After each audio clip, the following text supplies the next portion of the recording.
give me a minute. And once I'm live on those, I'll definitely start bringing folks up.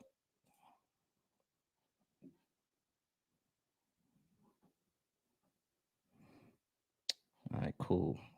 Looks like I'm live there.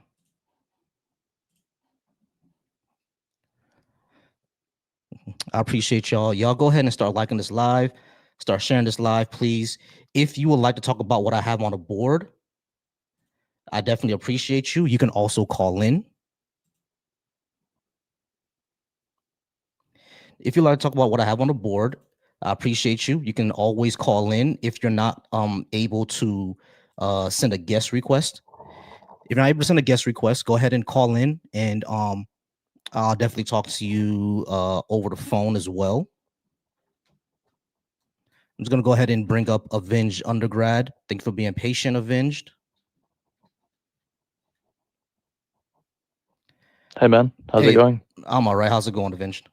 We have almost the same phone number. Are you in Broward? Well, that's where I used to live. So, yeah. Yeah. Let's go. Yeah, man. Broward County, go Canes. You saw the Canes won the other day, right? Oh, I don't know much about sports, man. Okay, cool. Not a problem. All right. So are you at least 18? And did you want to talk about what I had on the board? Yeah, I'm 25. And yeah, sure. Cool. Do you disagree with me that leftist policies are better for society? No, I wouldn't agree with that. I have some issues. I mean, people that call themselves leftists usually have like not good opinions. I like liberals better. Okay, cool. What opinions do you think that I had? What opinions do you think come from the left that you would disagree with or think aren't good? I don't think they're very considerate. I think people on the left usually just try to follow social norms, see what's socially accepted, and then they try to support policies based on that.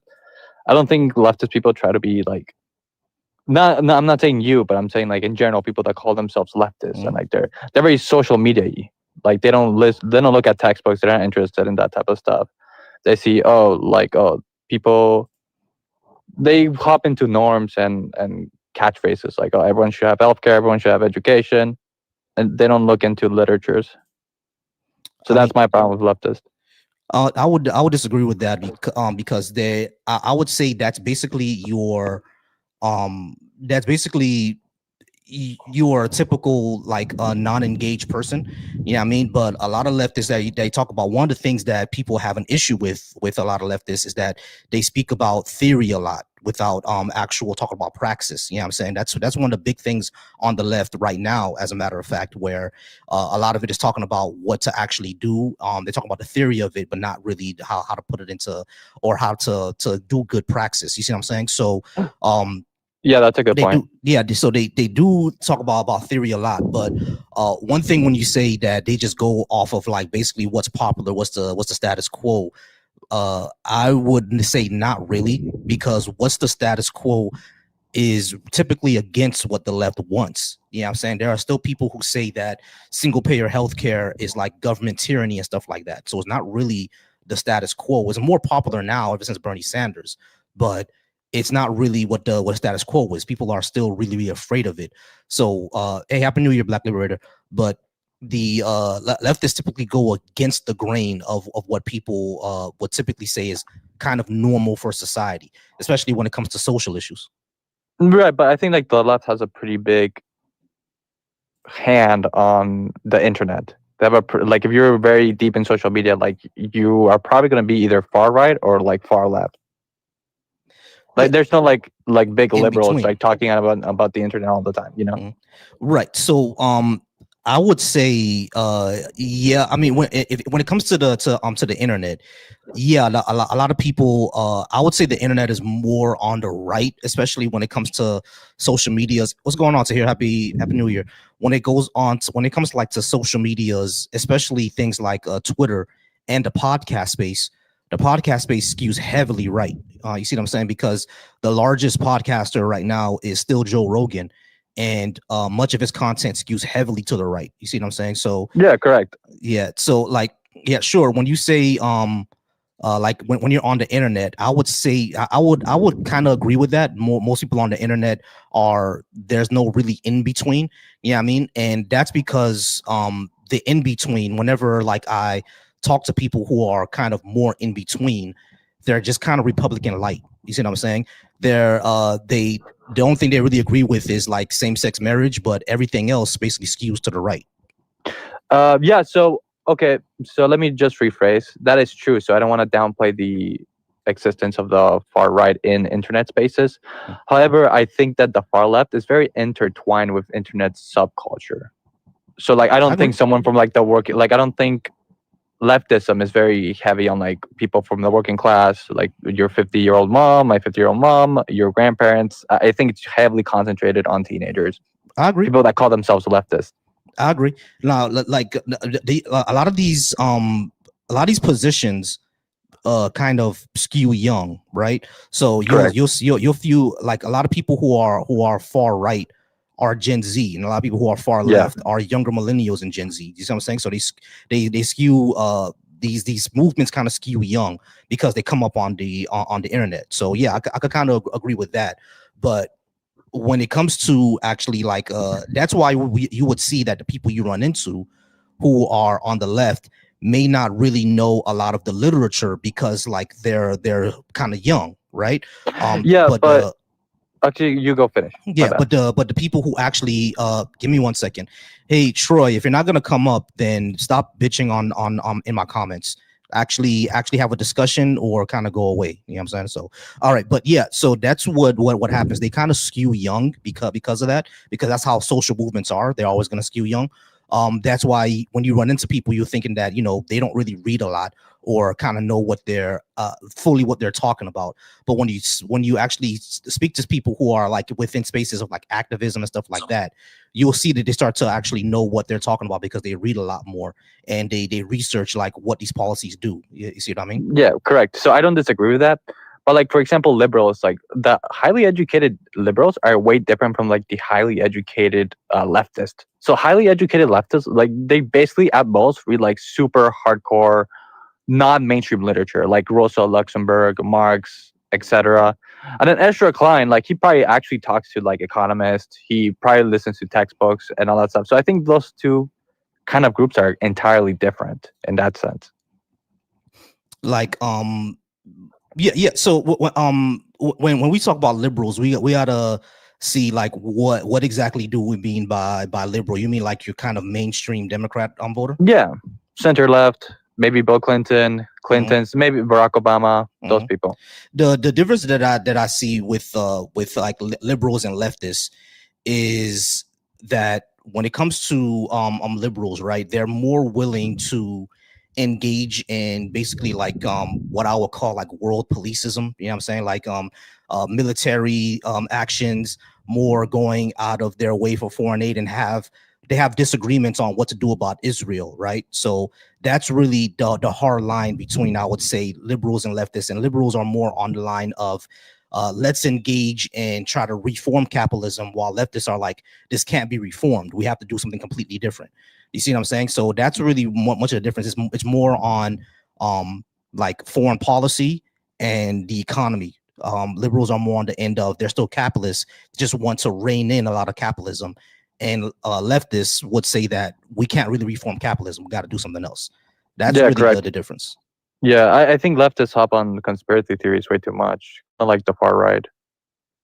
Yeah, exactly. I won't say leftists. When you say conspiracies, what conspiracy you think the left is adheres to? The United States is some imperial power that is trying to keep countries poor in Latin America, in Africa, and in other places, maybe That's true. Southeast Asia. That's true. That's actually true. If you look I up think there are if you look up what the individual examples. I don't think that's overall the true narrative. no, it's true. When you look at what the CIA has done in all these places, that's exactly what they do. So it They take out it the leaders who are like, for example, the best examples of Africa, and two examples of Africa are Sankara and Patrice Lumumba, the one of the first prime ministers of Congo. They wanted to use their resources in order to benefit the people of their countries. the CIA then set them up to be assassinated, and that happens constantly. As a matter of fact, the CIA set up the first prime, not the first prime minister, but the prime minister of Iran, and in 1954. That those files were already released. They set him up to be overthrown, and then they put in a puppet government who would always like agree and do things for the West. And then when the people overthrew that person, that's how we have the Islamic people that we have. That's why we have the Islamic regime that we have today in Iran because of the 1974 revolution.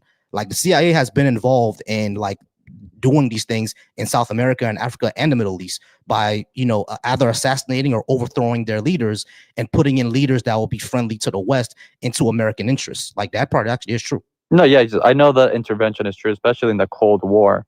Mhm. I don't think the narrative that they're trying to keep countries poor and that they're succeeding at it is true. I think South America and Africa have inherently a lot of other problems. I think right now the United States is in fact trying to help them out. I think the United States is trying to do a lot of official development assistance, and over like the past 20 years, they've been doing a lot. They've been sending a lot of money. I think up in total of $3 trillion. They're also trying to. I mean, I guess they do support the IMF. So the IMF is trying to change other countries to make sure they don't mess up. Yeah, when it comes to the support that's given to the, why do people keep dropping out? Yeah, y'all gotta wait, bro. When it comes to the support that America is giving to other countries, you have to understand what it comes with, right? A lot of those are loans that have higher interest rates. A lot of them are not in real infrastructure projects. They're just giving the money away, and it's getting funneled through like non-government organizations like NGOs, and those NGOs kind of just sit on the money and get favors from the foreign government, and then give them the money that they need while owning a lot of the projects that the government eventually does, right? So it's not really the fact that they're trying to help them out. It's more a sense of basically control that they're doing. They're not exactly helping them out with doing what like to build the country up. It's more for an advantage towards the United States or towards Canada or towards France.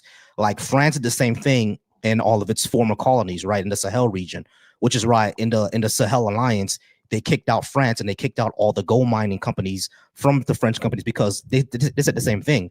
Since we know how to mine, we're gonna come in and put this company in, and then you can go ahead and then we're gonna mine the gold for you, and then we're gonna do this entire deal and everything like that. But it saw that the deal was an unfair trade deal, basically.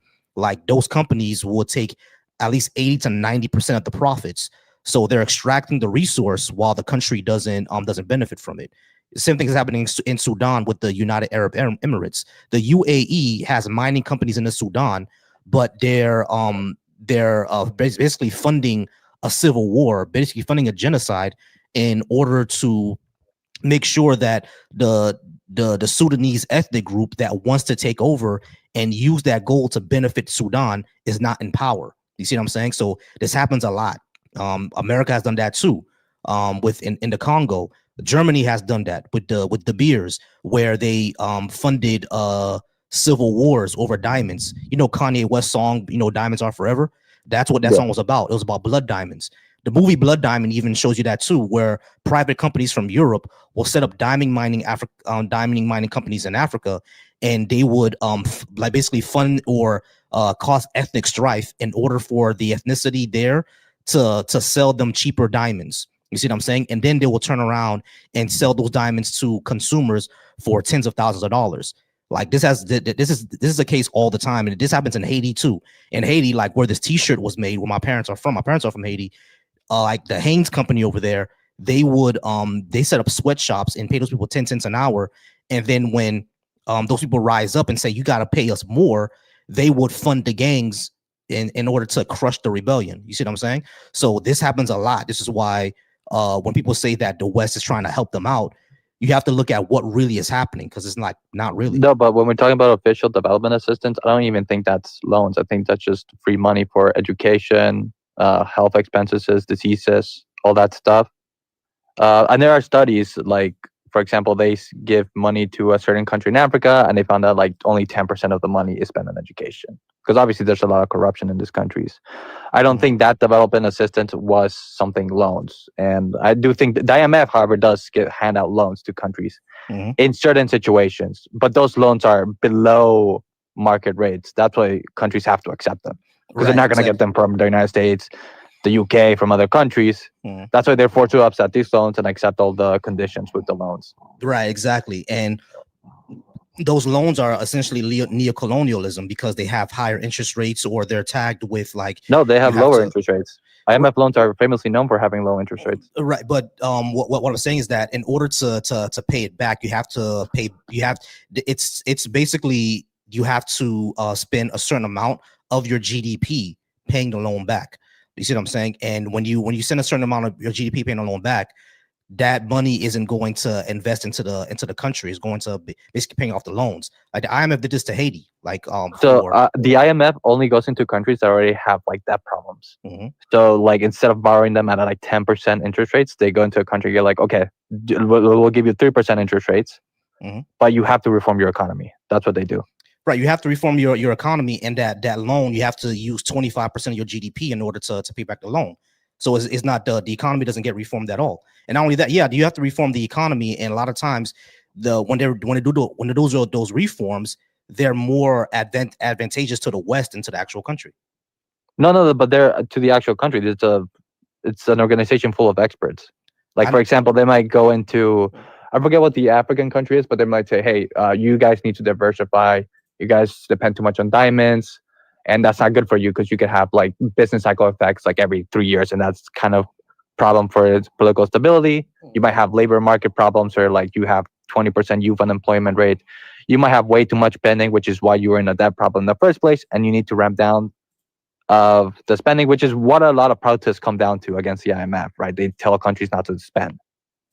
Right. So when it comes to the IMF, yeah, sure, like that, those are good pieces of advice, right? Like diversify your economy, but again, a lot of these a lot of what they advise again is much more advantageous to the West than the actual countries, because they would just want to advise them to diversify their economy. They'll also say do this trade deal or do that trade deal, and those don't really advantage the country at all. No, I do think just a lot of trade deals benefit countries at all. I think countries would be worse off if there were autarkies when you have no trade at all. I Mhm. think even like mining contracts from foreign entities are good. Like there's like why does it matter if like the owner of a mining company is from the United States or from Chile? Like it honestly doesn't matter if they do the job better. If they get more per dollar than the US owner, then that's good. No, the problem is that what is the advantage towards, like, for example, like I said, the t like Hanes is a t-shirt company that operates in Haiti, right? And they see that Haitian seamstresses make good quality shirts, but they pay them 10 cents an hour, and they come over here and sell those shirts for 18. That's a huge markup for a shirt that only costs 10 cents to make. You see what I'm saying? So there's no advantage to the person working in a sweatshop in Haiti. They should be getting paid way more than that, right? And so if the shirts are selling for 18 in America, why can't the person in Haiti get paid 5 or 10 or 15? Well, the labor productivity in Haiti is way lower than the United States and way lower than a lot of countries. That's not the fault of the entrepreneurs. In fact, it's due to not having a lot of entrepreneurship in the first place because Haiti is very unstable. We can talk about the history of Haiti, but Haiti is inherently unstable. And so a lot of investment, a lot of capital infrastructure investment doesn't get made. Why And so is you have Haiti? a But why is Haiti unstable? Is it like there are internal problems that made Haiti unstable? But was the instability in Haiti caused externally or internally? uh I mean, there's a lot of debate on that because obviously the Haitian Revolution was internally, but of course it's because France was involved in the first place. Mhm. So it's Haiti is one of those cases where you can go like, okay, like France did kind of maybe messed up its institutions, and then that kind of made Haiti like be so political unstable for centuries to come. And the United States. You know what I'm saying? So we just can't look at like out of like we're looking at Haiti now, and there's not a lot of entrepreneurship because it's unstable. We have to look at why it's unstable, and definitely there's a brain drain on there, right? And the thing is, the product is not that the productivity of Haiti is low simply because it's low. There's a reason why it's low. Like, you don't think paying them 10 cents an hour is going to make them low? Yeah, but I think there's a difference between saying that France being involved messed up their institutions for centuries to come compared to the United States and other countries that are exploiting Haitians right now. So I would agree with the former, but I wouldn't agree with the latter. But they are taking advantage of them every time the workers demand to be paid more. The companies pay the gangs in order to crush that. So Yeah, they are well, taking advantage. the company should get thrown in jail or anything like that. But I do think that the wage that the Haitians get paid is due to just the market conditions. Like I think if you try to raise them, people will just leave. They wouldn't invest anymore. In countries where you have just rising productivity, since firms compete against each other, it just wages and labor compensation rises. Which is what you saw in Chile during the 80s and 90s and 2000s, which is what you saw in Singapore and East Asia and Taiwan, South Korea, the United States. It's just if you just have a good environment where investors are protected, you will have higher labor compensation in the future. Right. I don't agree with that. I mean, I don't agree. I do agree with that. Right. I do agree that there needs to be safety and everything like that. Right. But what happens in Haiti is, whoa, go on, mute yourself for me real quick. But what's going on in Haiti is more than just like if you raise the wages, people are not going to invest anymore. They're just going to leave because it's already very, very cheap to do business over there. The issue is that, of course, you have issues like government corruption, and you have issues of like basically the wealthiest people in Haiti kind of run the country like a mafia. They're kind of above the law, right? So that's really the issue there. But these companies, instead of saying, hey, and we're not going to operate in your country unless you fix this, they just work with the mafia. I mean, so that just causes problems. Yeah. Right. Well, I appreciate the Avenger. I appreciate the conversation. We'll talk soon, okay? Yeah, no worries. Have a good one. You too. Appreciate you. All right, guys, keep liking the live and keep sharing. Keep liking the live and keep sharing. I appreciate all of you here.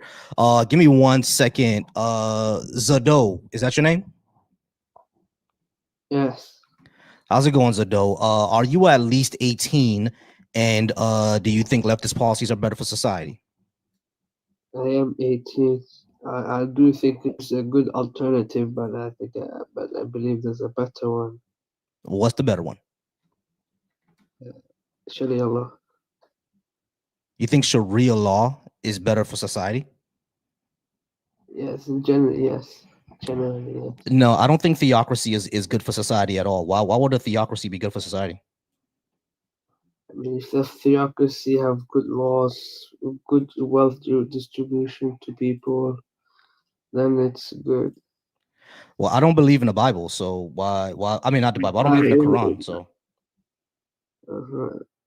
Yeah, but yeah, you have your own law in the Sharia law state. You have your own rules and your own lifestyle within your community. Okay, so under Sharia law, gay people could get married and trans people could live their lives without worried about being hung or anything like that? Generally for the non-Muslim, generally for the disbeliever, yes, because they have their own way of lifestyle as their lifestyle, and they what's it called, like for example, they could drink alcohol inside their private homes. It's their own homes, their private homes. They're not doing it in public. You know what I mean? Okay, what if I want to build a bar? I can't build a bar because I'll be tricking in No. public. Yeah, you can't. No. Right, exactly. So that's a problem. So why can't I build a bar in my society? That's that I won't agree with Sharia law because of that. Like that's again that's theocracy. I don't live under theocracy. I mean, why build a bar in the first place? Like, what benefit do you get? Use it for society? Yeah, people build bars in order for like camaraderie, in order to meet with other people. People like to drink occasionally. There's nothing wrong with that. Now, of course, alcoholism is a problem, right? Yeah, alcoholism would be a problem, right? I do agree that we should deal with alcoholism in a certain way. Yeah, I mean, but I wouldn't want to restrict people's freedom to drink or get high or anything like I that. mean, it's not really restricting people's freedom though. Like, in terms of what, like, you can just not arrange a meeting within your own community or your own friends, families, etc. And like enjoy the drink there instead of making a bar. Like doesn't benefit the society in any way, shape, or form. Non-benefit society creates a third place. It creates a space for people to meet. We want less control. We don't want more control. We want less control. I mean, you're not being controlled by who? If I can't build a bar, then they're not being controlled. If a person who's LGBTQ can't go outside and hold hands and express love to each other, then they're being controlled. I mean, why Un- express love public? under That under goes for the under Sharia same. law, can I say Hold that on. under It goes Sharia? for the same gender. Right, Okay, sorry. Go ahead. let me ask this: under Sharia law, can I go out in public and say the Quran is wrong? Yes, as long as you have evidence and what's it called factual, then go ahead, try that. As long as it's not what's it called bogus, like not taken seriously. But if you do have like good arguments, then you can arrange a meeting with a scholar and you guys can debate on it. I mean, you will not get executed or anything happen to you. No, generally the Quran even asks you to challenge it, Mhm. to even produce a chapter on it. Right. I don't want to I don't want to do all that. I just want to go out there and say, hey, I don't believe in the Quran. It's wrong. I think it's BS. Okay, then that's your belief. Uh, That's your belief. Like, right, but can I do that's that your out in belief. Like public? Can I do the it out in state, public with nothing happening to me? that nothing is gonna happen. I mean, the state is not gonna do anything to you, but the individual people, I don't know, because like they may not represent Islam, as you know. Everyone is different. You know what I mean? Everyone does their own thing. I don't know, but personally, it will not offend the state, or it won't have anything against Islam. But whether it's an individual, I don't know, because people Mhm. in some way will be offended. You know what I mean? Mm. But generally you won't be anything happen to you. But yeah, generally, as the state or the system won't do anything to you as long as you provide good arguments. If you're going ahead just screaming, causing a public disturbance, Mhm. which I hope you don't do that, you know what I mean. But if you're here to debate, actually make arguments, sure, go ahead. No, I mean, you see now, if we're gonna be talking about just making an argument, sure, yeah, you know what I mean. But like, if you're saying that I can go out in public and say the Quran is wrong and I won't be arrested, I want to make an offense to the state, then all right, cool. Like I guess that's okay. But still, I still don't think I'll be comfortable living in a society where it's ruled by a certain religious text. Like I'm just not comfortable I with that. mean, That you're something not always being happens. ruled by specific text. I mean, you're not really being ruled by the specific text unless you have done a serious crime such as murdering, such as raping, Hmm. then etc. exploitation. Then you'll be fall under the religious text. However, generally, you'll fall on your own morality or your own community's morals and value, Okay, as so long as it doesn't. all right, so Yeah. LGBTQ people are going to be allowed to get married. Women don't have to I stay in mean, the you could house. arrange your own marriage. I mean, you could arrange a marriage such as the Christian can have their own marriage. They also can arrange their own marriage in a way, the same way the Jews can arrange their own marriage according to their scripture. You can do the same thing according to your belief and your value. You can make a marriage for your own community, etc., and then go ahead do your own thing. I mean, it doesn't generally affect the states in any way. Are you sure, bro? Because a lot of these Islamic states don't allow that to happen. I mean, these are really not really Islamic states, I would call them. The last one was the Ottoman Caliphate, which I would call the Islamic State.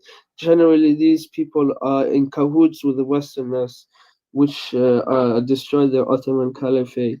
And they Mhm. have values that goes against Islam, such as allowing usury and interest, which is a big sin in Islam, just below murder and what's it called, shirk. All right. And grape, yeah, and grape. By the way, I forgot that.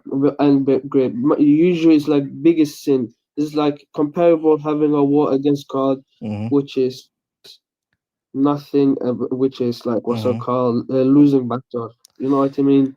I mean, okay. I mean, if you say so, like I don't, I don't know, man. Like that's But not that's what what I've heard about Islamic Sharia is, bro. before.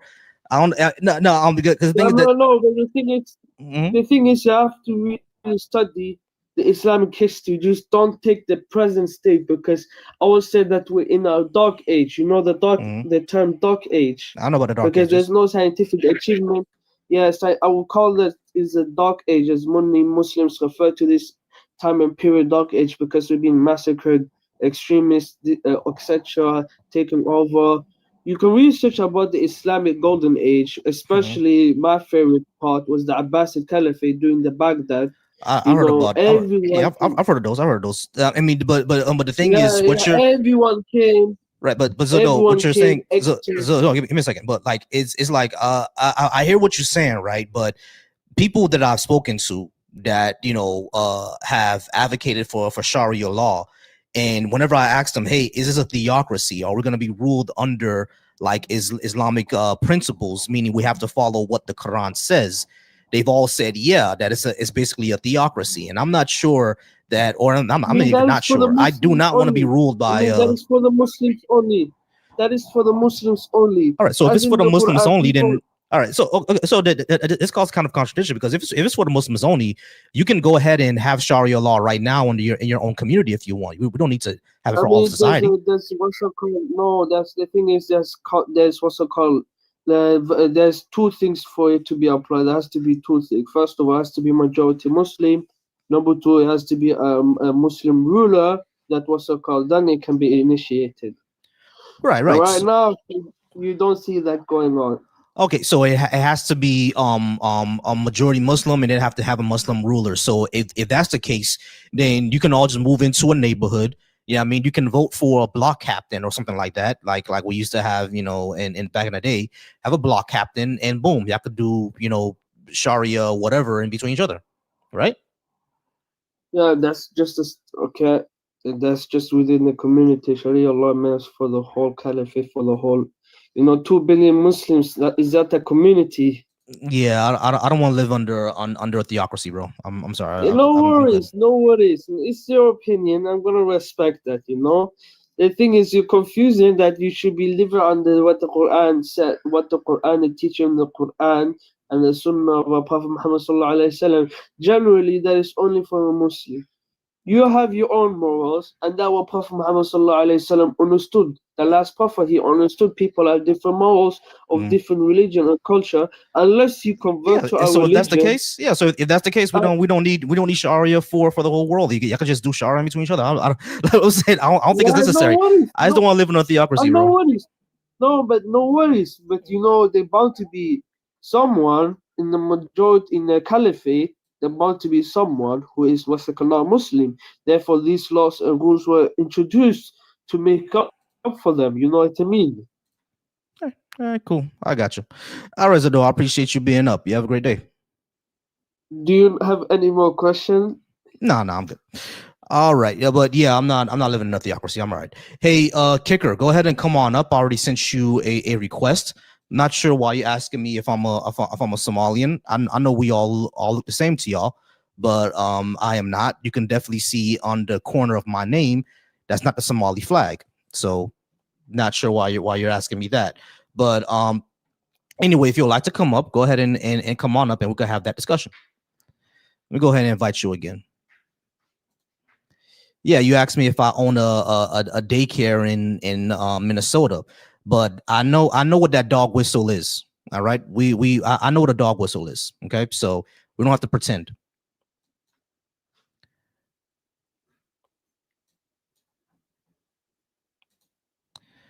All right, here we go. D man, go ahead and come on up as well.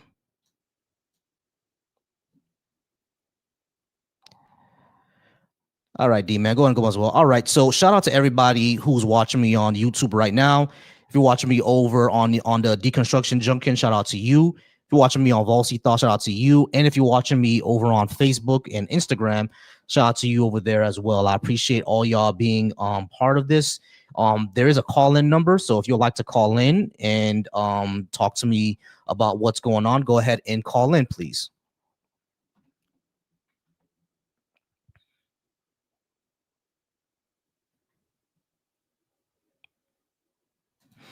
All right. Jarhead, why don't you go ahead and come on up and we could talk about that, Jarhead. Don't be shy, Jarhead. Go ahead and come on up. All right. And if you over on Facebook, you can go ahead and talk to me there as well. I'm going to go ahead and tag a couple of folks over on Facebook. Give me a second, y'all.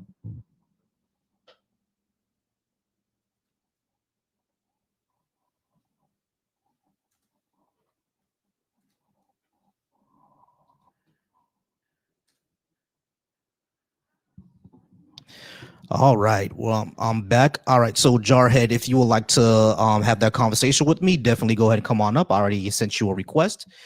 Go ahead and come on up, and then we can definitely talk. And you can let me know about which party that you're sick of. Shout out to everybody who's watching me on the Deconstruction Junction. Again, you guys are wonderful. Thank you so much. Remember, keep liking. There is a call-in number if you would like to call in. If you are over on YouTube, there is a call-in number if you'd like to call in. And if you are on Instagram, check the call-in number. You can call in there as well. I'm hoping y'all had a good New Year.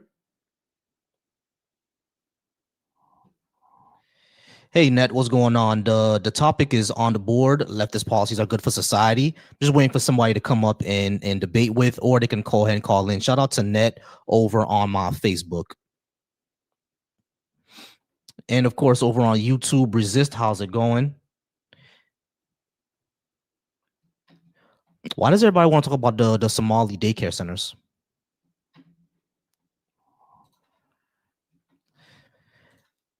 All right, and I sent people requests a long time ago. All right, Sovereign Reader, go ahead and come on up as well. Sovereign, how's it going, Sovereign? Pretty good, you? I'm all right. Are you at least 18? And what did you mean by the social policies? I'm 19, born in 2006, and I think that leftist social policy is going to be the future. It's just how it is with how the world's going. I can't agree with American leftists when it comes to, economic policy. My bad. Mm-hmm. I can't agree with them when it comes to their social policy because their social and economic policy go into conflict, especially their immigration policy. I feel like if we're going to go to more of a social system, we need to kind of temper off immigration. Why? You can't have I guess you can't have a kind of like a heavy kind of like socialist or communist leaning, which I'm not really pro either. Mm-hmm. I'm a libertarian capitalist or libertarian socialist. Mm-hmm. We're a little bit different than your average socialist or capitalist because we think that like the government should heavily monitor monopolies and go after them and make sure to dismantle them. Okay. And make sure to put a good 30 to 40% flat tax on those like cross country corporations or companies. Okay. But back to what I was saying is that I feel like if you want free healthcare, good so far, but like when it comes to immigration, right? Immigration is a net benefit because it expands the tax base. So if we have people coming into the country, and a diverse set of people is always an advantage because it brings in new ideas. How would this be bad for us? It depends on how many you bring at what point in time. I feel like we're bringing in too many, and that we should be prioritizing those who bring more into the system than what we are now. When you say we bring in too many, like what does that even mean? Because with our current system right now, like applying to come in takes like 20 years. So what are we? No, I disagree. I disagree with. I mean, I disagree with how we have our system set up. I think our immigration system.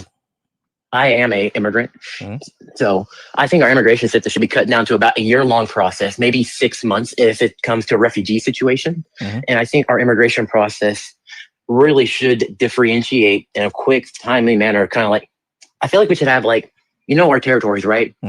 I feel like we should take immigrants, put them in our territory if we're doing our background checks on them, just to see how they interact and function in kind of like a testing society, Okay, so and then I feel like that would help speed up. All right, so when we take in new immigrants, we should put them in Puerto Rico, Guam, American Samoa, and the Virgin Islands until we're sure that they can survive in the United States. Yeah. And more like they won't cause too much conflict with the native people of the US, Because like we have to understand that like religion, culture, upbringing bring in different perspectives and how you interact with people. And I kind of want like a test system before they are put out into the general public. Most of the immigrants that come into the country are literally like the same religion of most of the people that are in the country already. Okay, I still think they should be put into the test system before they are put in with the general public. It isn't really just about religion; it's about everything growing up. Like what? Like about like what? Well, just generally like experiences, where you're from, where you're used to, like those who are around you. Like you could say, like you could even put this with regular Americans, like someone who was someone who grew up in rural America versus someone who grew up in, I guess, big cities. There's a huge cultural and innate kind of like morality and just differences amongst them. And if you just put one with the others without kind of like time to get them prepared for it, they just kind of flop. I feel like that's what we do too much with our own immigration system. We just put people in there as if there aren't things that they need to be prepared for. How do you explain the military? The military? Yeah, how do you explain? In the military, are you talking about how many? No, because when you put all these people together, there's going to be conflict, et cetera. But how do you explain the military? Because the military is people from all different walks of life, all different races, all different cultural lifestyles, right? And everything happens just fine. It goes swimmingly. It goes swimmingly because they are all put under a long period of duress before they kind of like are just put out there, Like when you have these recruits, they go over like 6 months to a year or more time training together, getting pretty much screamed at and pushed to their physical limits before they're just let loose into the military. It's not like they're just being put together after being trained in select groups, Right. They need to be. My bad. You go. But what I'm saying is that what you're talking about is basically regular everyday life, because when I go to work, I'm going to see people from different lifestyles and everything like that. Right. So when you say that these immigrants, we have to put them in a testing society first, like what's the difference between Guam and somewhere like, California or Florida? Like they're all going to be people with different walks of life, different opinions, different ethnicities. So there's not really going to be much of a difference there. Why put them there instead of like having them basically in the United States, you know what I'm saying, and just living their lives. When we're talking about immigration, the issue that people have is thinking that these people are somehow abnormal to everybody else, but we know that they're not. You know what I'm saying? They just no, I don't believe that. Yeah, exactly. So a lot of them just speak a different language. It's not really much of a difference. I think what's going on right now, especially with MAGA, is they think that these people are a direct threat to their way of life, and they're really not. So that's really the only really issue. When it comes to immigration, I'm not sure how many would take a year. I'm not sure the numbers yet. I think it's somewhere around maybe a million or two, I think, a year. But again, that expands our tax base. That helps us with our demographic crisis that we're going around, because birth rates are declining across the board. You see what I'm saying? So it helps us with all that. Saying, but like, yeah, it helps us with all that. But it's like I'm not sure like how we can't have immigration and the social policies that we want if we have a people that's going to be contributing to the tax base. Okay, first I would say that when it comes to immigration, that we shouldn't use immigration to fix the birth rate. That's not going to be a good path moving forward. Because do you believe that the people make the country, or do you believe that the country stays the same no matter what the people are? The country stays the same. I disagree, because the people make the culture. Yeah, and culture always shifts. Yeah, but how much do you want the culture to shift? In as much of a positive way as possible. Like this is kind of getting to the, like, if the culture shifts too much, it's going to be some sort of negative, but we know it's not. Are you someone who subscribes to the idea that all cultures are the same? No, not all cultures are the same. Of course they're not. Are you saying that all cultures are equal? I'm not saying that you're saying this. I'm just trying to get understanding where you stand.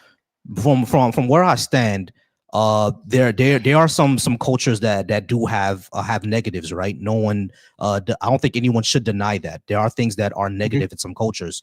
But as far as what we have in the United States, the immigrants that are coming in currently, I don't see how they would shift the culture to a negative state, because a lot of times when people come into a society, and when they're born into society, they tend to adopt more of the culture of that society than the one that they came from. Like, for example, my parents are from Haiti, right? In that society, it's very, very chauvinistic and patriarchal, meaning that kids are supposed to be seen and not heard. Women have a certain place, but if you look at Haitian American women, they don't act like that at all. When you look at Haitian American men, even a lot of us viewed as silly.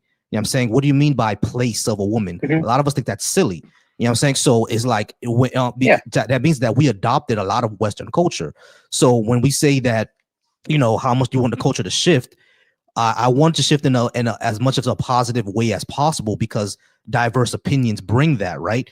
And we know that the culture of America used to be a lot more negative towards people who look like me than it is nowadays. You see what I'm saying? And that's because we became more accepting, and we became a lot more immigrants came in, a lot more immigrants who look like me came in. You see what I'm saying? So it became a lot more accepting. So like when it comes to that, when people say how much you want the culture to shift, it kind of implies that, people who are coming in are gonna bring negative aspects, and I have to question why would we even think that in the first place? Yeah, but I kind of understand your own experiences, maybe to a different degree, because I am a first-generation immigrant myself. I'm come from Liberia, so I kind of like another African country.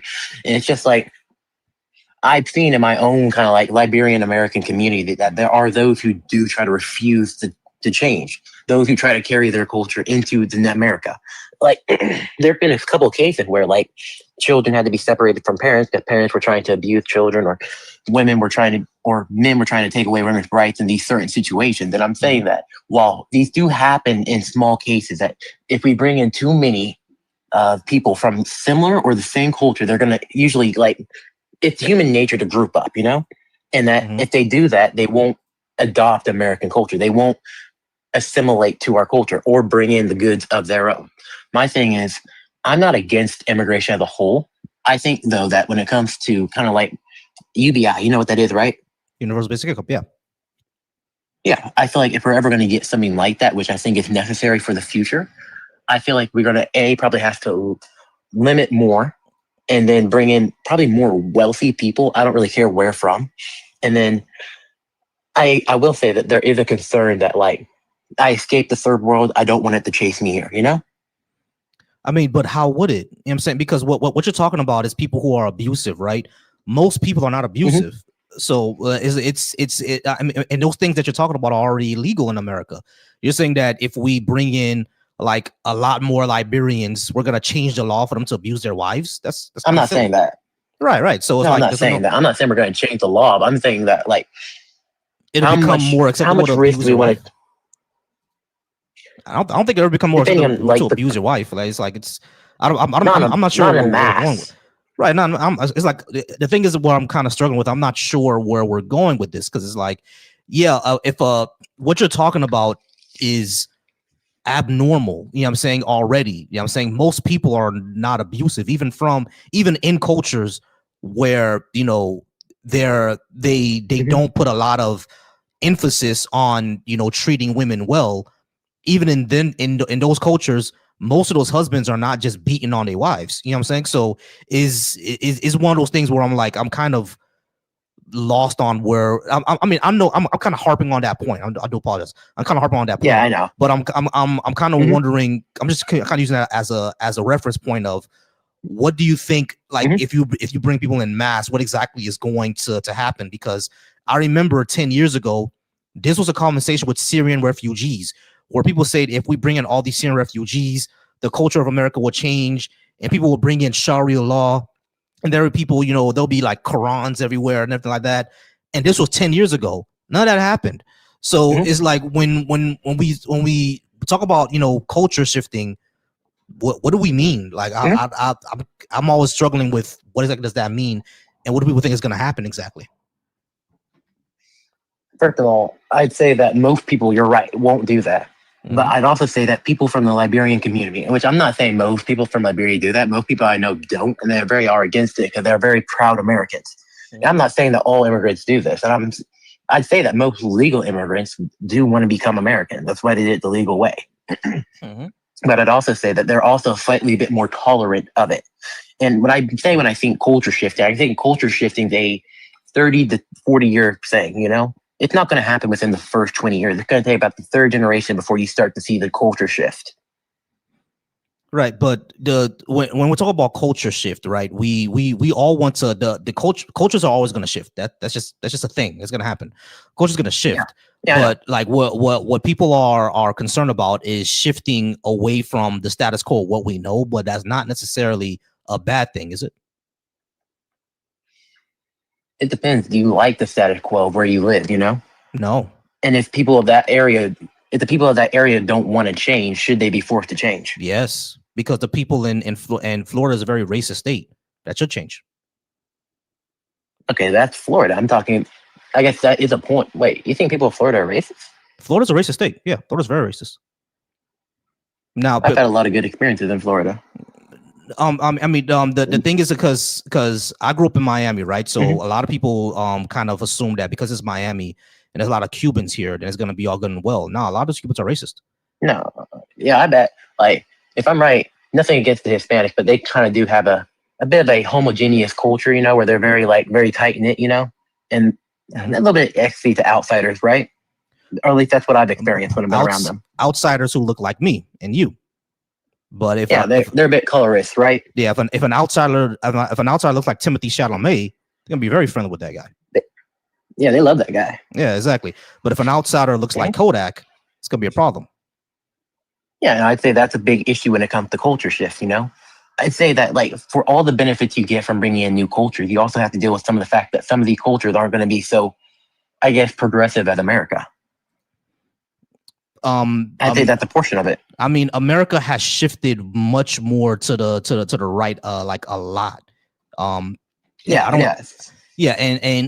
Honestly, like, there's a lot of progressivism in America. Yeah, I would agree with that, but much of it, even since the Obama days. Sorry, Tro, I gotta put you on mute for a second, Tro. Sorry about that. But yeah, even since the Obama days, like it was a lot more center right than it was what I would say left.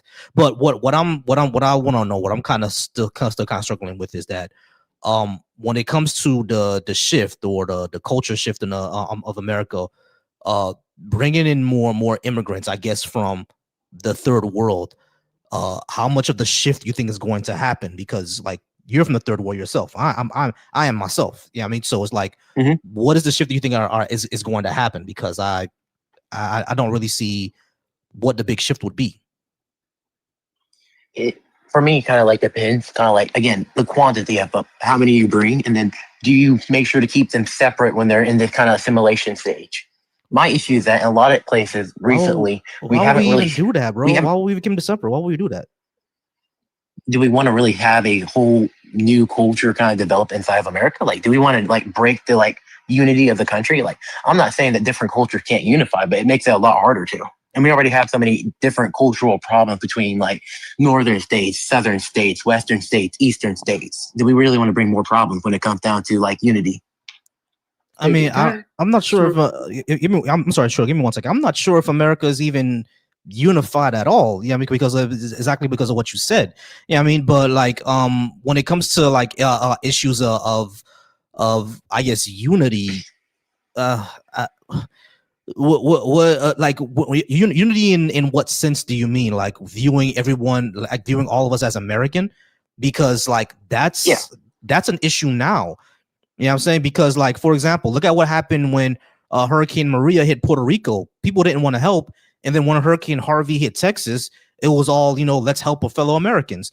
Like a lot of people are protesting the NFL game because an American, Bad Bunny, is performing just because he's from Puerto Rico. We have issues with unity now. So I get what you're saying. And that's like, well, I guess I got to ask you another question. Are you more national, like the national government, like federal government, or are you more pro states' rights? Because I'm more pro states' rights. The reason why I'm not pro states' rights is because we saw what happened the last time there was pro states' rights. They had slavery. Yeah, but that was like so long ago, and like the country's changed so much. I 100% You're acting believe like- that if we go back to more states' rights, they'll bring it back, especially Jim Crow. I can't agree with you at all. Like, are you talking? Which states are you talking about? Are you talking like? Are you talking like Florida, Texas? The southern states will Oklahoma? will bring back redlining and Jim Crow if we go back to what we had before. The federal government. No offense, that's wild. I 100% believe that they would literally go back to they would do, because in Mississippi. I'm sorry, Trill. I'm gonna get to you in a second. And I think it was Mississippi or Alabama.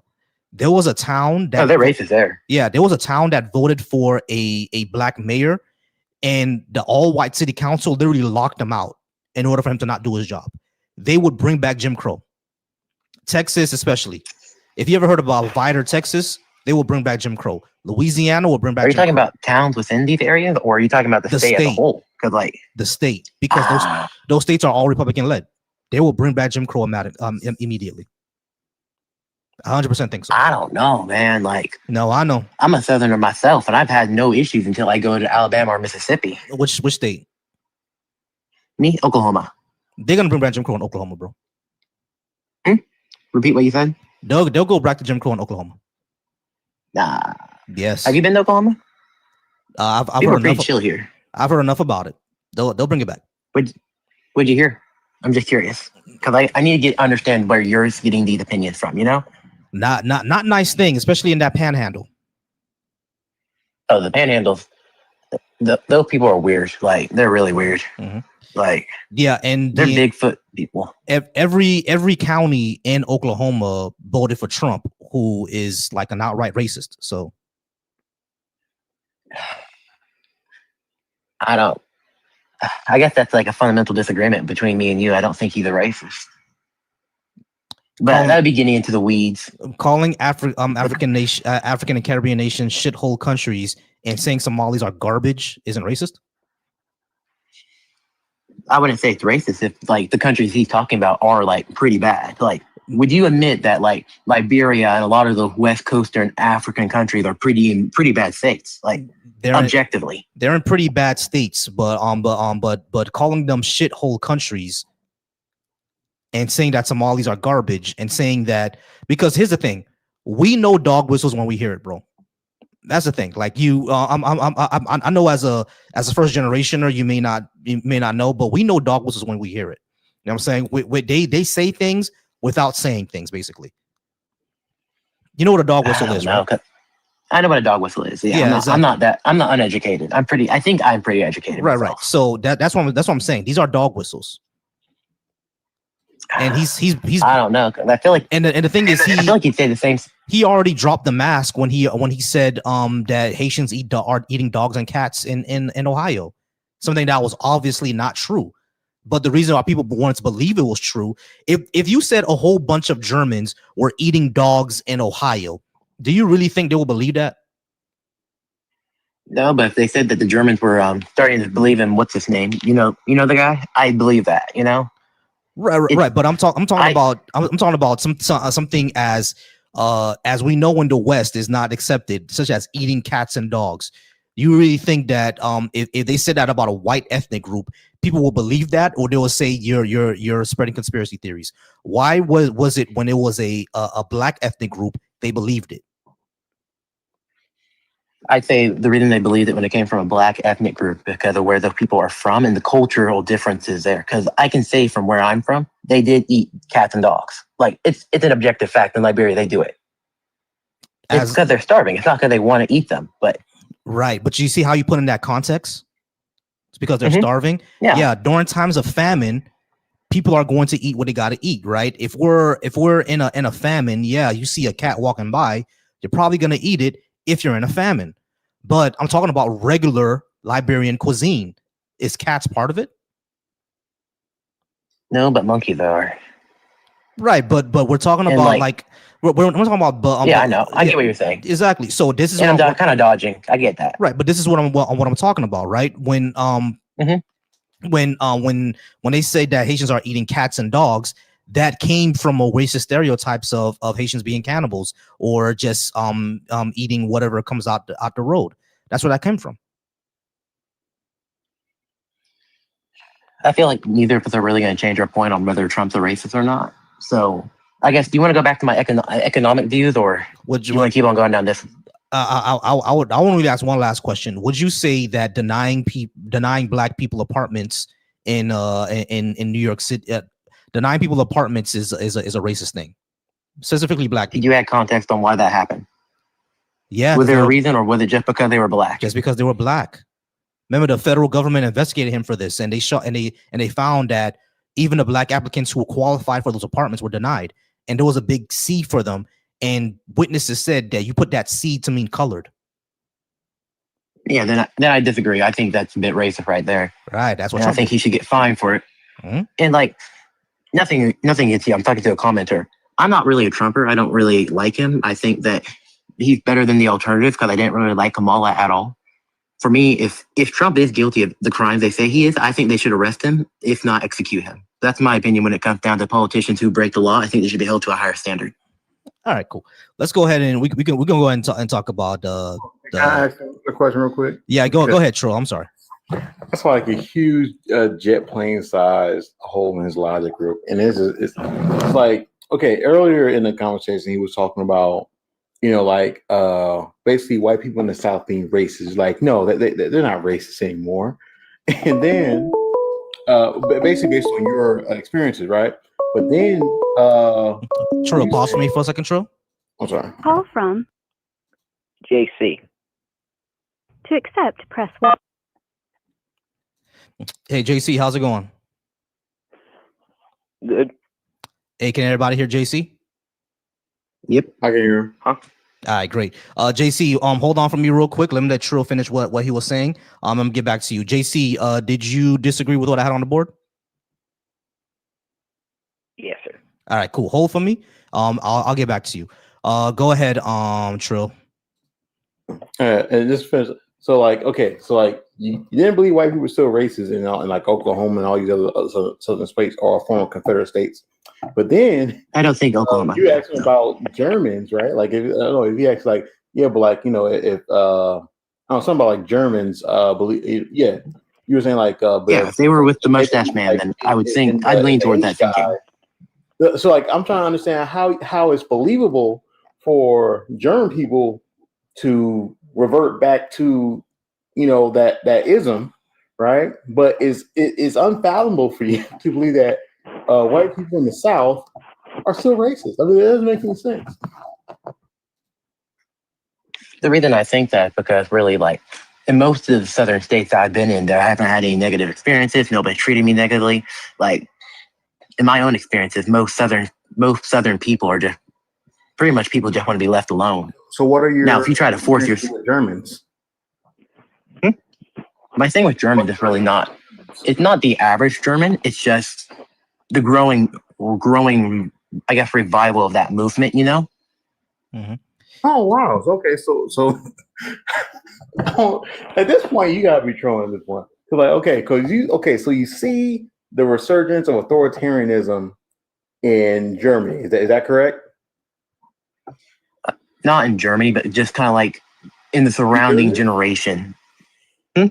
Of Germans? Of German Americans? Not German Americans, Germans. All right, so you're saying not like the average German. Everybody pause. So you're saying in Western Europe there's a rise of fascism. So if a group of Germans were said to be neo-Nazis, you would believe that because there's a rise of fascism over in Western Europe. Is that right? I don't think a rise of fascism. I think a rise of anti-Semitism, and then a rise of generally anti-minority views. So mostly because of like how many people. So fascism. No. Do you think disliking minorities is fascism? No. Yes. Yeah. If I feel like you could be racist and then not be a fascist. No, it's fascism. Racism is fascism. You don't separate them. No. Fascism has to have racism. It's necessary for fascism to have racism. And regardless, I just find it crazy you can see it in Europe, but you can't see it in America. It's like you're in America, and it's like and also just another thing I want to say before this is that you seem to be very ignorant of just American history in general. Like I think I'm pretty well versed not in it. Like very- I know. Cause like there's things that he said that is like there's common knowledge to anybody who's lived in America like for any amount of time. Really, people just know. Oh, you in the South? Like there's certain parts of the South you go in. Like when you in the city, you're talking about blue areas, right? If you go to like a blue area and Florida, right? Yeah, you're gonna have a good time. You're less likely. I ain't saying it's impossible, but you're less likely to see some racist happening. If you go into like the rural parts of Florida, I'm pretty sure Volcy. I've never been to the rural parts of Florida. I would never go. I'm pretty sure you'll see some stuff like, okay, I don't feel too comfortable, right? Yeah, I don't know. Maybe around not in the South. around 2009, right after Obama won, it was very hard to be around Lakeland. I'll tell you that much. All right, so guys, can y'all all pause me for a second, because I do want to get to my caller on the line, and my mind has been here for a second. My mind, are you still there? Still there, my mind? All right. So, what's his name? Sovereign Reader, I do appreciate you being up, but gotta go ahead and move on. We'll talk again. Okay, all right, I'll be on tomorrow. Yeah. Okay. See ya. I'll follow you real quick. Yeah. See you. I'll be on tomorrow. Have a good night. You too. I'll be on tomorrow afternoon. All right. Appreciate you. Yeah. All right, Trill. How's it going, Trill? Happy New Year. Let's talk to JC. JC, I do appreciate you being patient with me. Let's go ahead and have a conversation. You said you're over 18 and you did disagree with what I had on the board. Why did you disagree? And did you want to explain which policies am I talking about? So I disagree. Mainly, one of the main policies is abortion. Mhm. Because Okay. I believe that it's not morally correct to murder a child. All right, cool. Now, because I'm on TikTok, I do have to ask you to use TikTok friendly language. I know it's gonna sound silly, but like it's because how this platform works. So instead of saying the M word, please say something like delete or unalive, things like that. I know it's gonna sound silly, but it's because of the platform. But when you say that when you think it's immoral to unalive a child, I agree. It is immoral to unalive a child, but abortions don't happen when they're children. Do you believe a fetus is the same thing? Is a fetus the same thing as like my 6-year-old nephew? They're both human. Okay, so they have distinct DNA. They are human. They are alive. okay. I mean, this is not really giving me this is not really saying that they're the same as a child, because when it comes to abortions, right, I give moral consideration at about 21 to 22 weeks. That's around the time I give more consideration, because at that stage, that's when the brain has formed, the brainstem has formed. There's a conscious experience, so they're a person, that they have the conscious experience of being a person there, right? So I do agree with ending the conscious experience of somebody, right? Because that they can never get that back. It's an ultimate violation of their rights. That's when I give more consideration. Anytime before that, it's really up to the choice of the mother. And the thing is with me, I don't really get into the moral issue with abortion. I always get into like the pragmatics of it. If we want these things to decrease, let's say that you don't like abortions happening and you want them to decrease. Let's say I agree with you. I don't like that abortions have to happen and I want them to decrease. Why won't we put in policies that will cause that to decrease instead of just making it illegal in the first place and chastising women who choose to have these for their own reasons? Well, from my point of view, we already have laws against this. They're just not being applied equally. What do you mean? Can you explain? Laws that already apply against unaliving. Yeah, we have laws against unaliving people, but we give like considerations on when it happens, right? Like if I'm defending myself, or if I had no choice, or if I'm unplugging grandma from the machine, we give considerations when we're unaliving people, right? So this is just one of those considerations. We don't give consideration until viability, which is around 21 to 22 weeks. Well, if you have like a 90-year-old man can't take care of himself at all, he's not really viable to stay alive. I still believe that unaliving him would be wrong. If he's not viable, then that means that he's on a machine, and the machines are keeping him alive, right? Yeah. Right. So at that point, it's up to the family if that they want him to pass away or to take him off the machines and just end it all. Because at that point, if there's no brain activity, they're gone, right? Well, my scenario, I wasn't really saying no brain activity. I was more saying like he's hooked up to like a breathing machine. Oh, but he's just in a coma, but there is brain activity. He can still be alive. Yeah. Yeah. If that's the case, then yeah, it's really up to the family, right? If there's brain activity there, but once there's no brain activity, you're legally gone. You're alive. You're done. Yeah, I mean, but if he's on a breathing machine, there's brain activity, but something happens to his heart, I think most people will be like, oh no, just don't take him out. Of course, most people will say that. Even doctors will be like, what are you doing? We're not gonna do that. I mean, they'll go against what you say. But like, if there's no brain activity at all, the person's gone. That's usually what we mean. Like, and that's why I say that's when I start to give more consideration around 21, 22 weeks, because then there's brain activity, then there's a person there, then there's an actual conscious experience. Before that, I really leave that up to the mother. I don't really give it more consideration.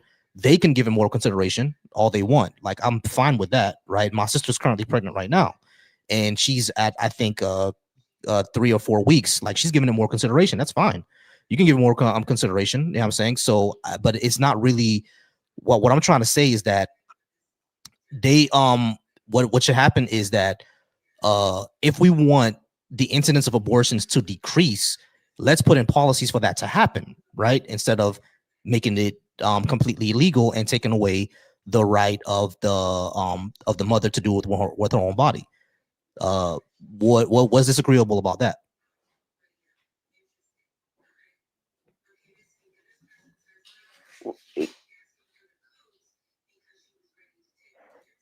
Sorry, I zoned out a little bit. No problem. Yeah, putting in more policies in place would be good. I believe in a total ban of it, completely abolishing the act. Okay. Making it. Okay, if we're gonna ban abortions, are we gonna get 13-year-old kids, 13-year-old boys vasectomies when they start to be hit puberty? No. Why not? If we're gonna control one body, why not control the other? Because I'm not controlling one body. You are. Once you ban abortions, you're controlling what a woman can do with her own body. If we're gonna do that, we might as well give 13-year-olds vasectomies, right, to control their bodies. It's not the woman's body though that she's controlling. No, it is. It's her body. No, it's a fetus. Right. So ending the pregnancy is what she wants to do with her body, because pregnancy is happening to her. She's also violating the bodily autonomy of another human. No, she's not violating their autonomy. They're violating her autonomy because she no longer wants that piece there. If she no longer wants the embryo, the zygote, the fetus, if she no longer wants it there, then that embryo, that fetus, that zygote, at whatever point it is violating her autonomy because she no longer wants it there. She's revoking her consent for that fetus to be there, or for that zygote to be there, or for that embryo to be there. She's revoking her consent, which she can do, right? Well, also in most abortion cases, the person consented to have, I'm not going to say it because fun time. They consent to have fun time, correct? But consent to have fun time is not consent to pregnancy. Just like consent to, take a shot of Hennessy is not consent for me to, get hit by a drunk driver. Well, that's not really the same situation. This is an act, assuming both of these people have been educated on this topic. They both know this is a risk, and they're doing this action with this risk known. Right. Just like how me going out tonight, like if I step out my house, it's a risk I'll get hit by a truck. Does that mean I consent to get hit by a truck? Oh, the risk is a lot lower. Not really. I live in a city, so the risk is for me to get hit by a truck is pretty high. But I do get what you mean. I don't want to be unfair. I don't want to be disingenuous. I do get what you mean, right? But like the thing is, it's still a risk. If I'm going out tonight and I walk on the street, there's a pretty good chance I could still get hit by a truck, especially considering where I live. Just like, if you have fun time, there's a risk you could get pregnant if you're not careful. But the risk is not zero, even if you are careful, right? Yeah. Right, exactly. But like you going on the street, you have sidewalks and crosswalks to prevent getting hit. Just like with fun time, there's birth control and balloons. To not have it happen, but it's not zero. Just like how walking on the sidewalk, I could still get hit. You know what I mean? Because person could be drunk. So this is what I mean. If we just take risk into consideration, like I get what you mean, right? There's risk if you have fun time, even if you are careful, you can end up pregnant. But just like, there's a risk if I walk outside, I could still get hit by a truck, even if I walk on the sidewalk, even doing what I'm supposed to be doing. You see what I'm saying? So there's a risk in all these things. That's why I don't really take, because there was a risk, you consented to have it happen. I don't really agree with that, because it's like, if we're gonna go with that, if you go to the beach today, did you consent to drown? No. I mean, that'll be kind of silly. Yeah. But I'm a Christian, so I believe all humans are made in God's image. Every human has the right to life. Even if we're not being religious, the things this country were built upon, the rights to life, liberty, and the pursuit of happiness.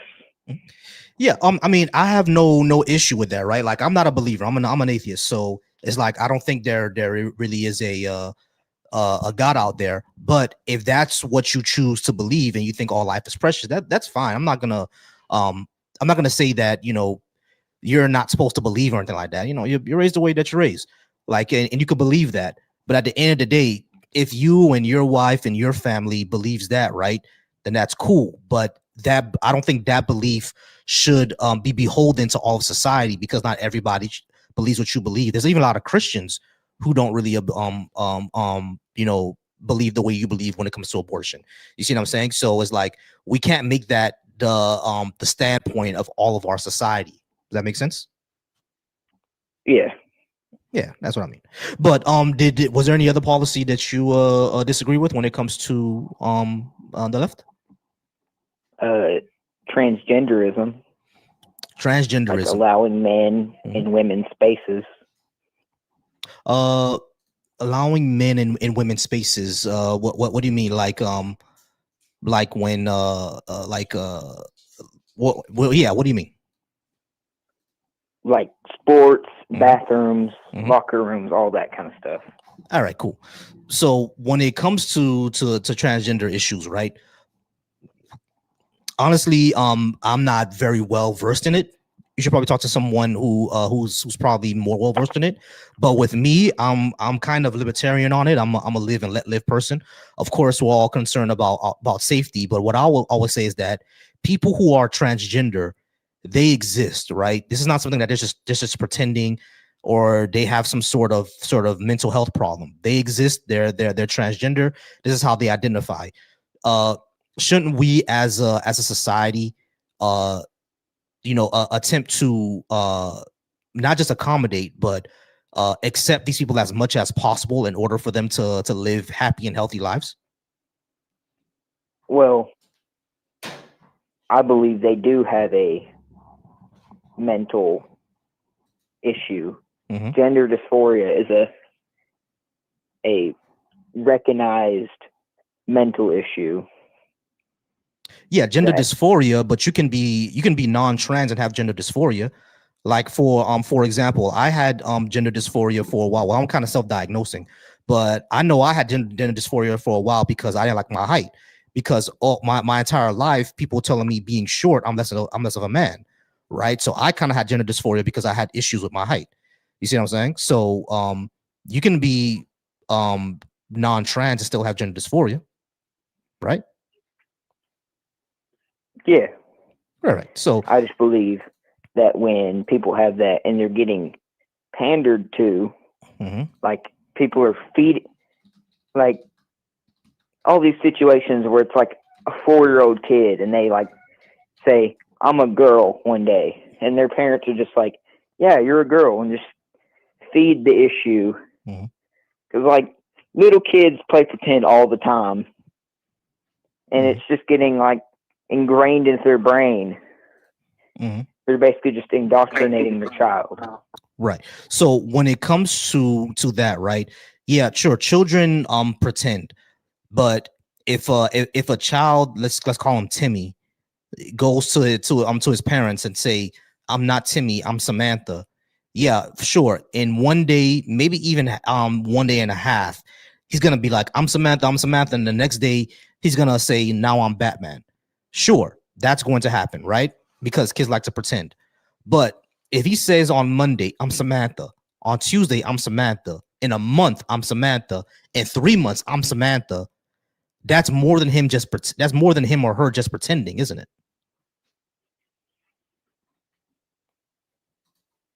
Yeah, I guess. Yeah. So when it comes to children who are transgender, people just don't say, oh, okay, whatever, live and let live. They actually go to psychiatrists, to psychologists, to therapists, and they talk about it. They see where if they're just pretending or if this is an actual thing. Now, children are very bad liars.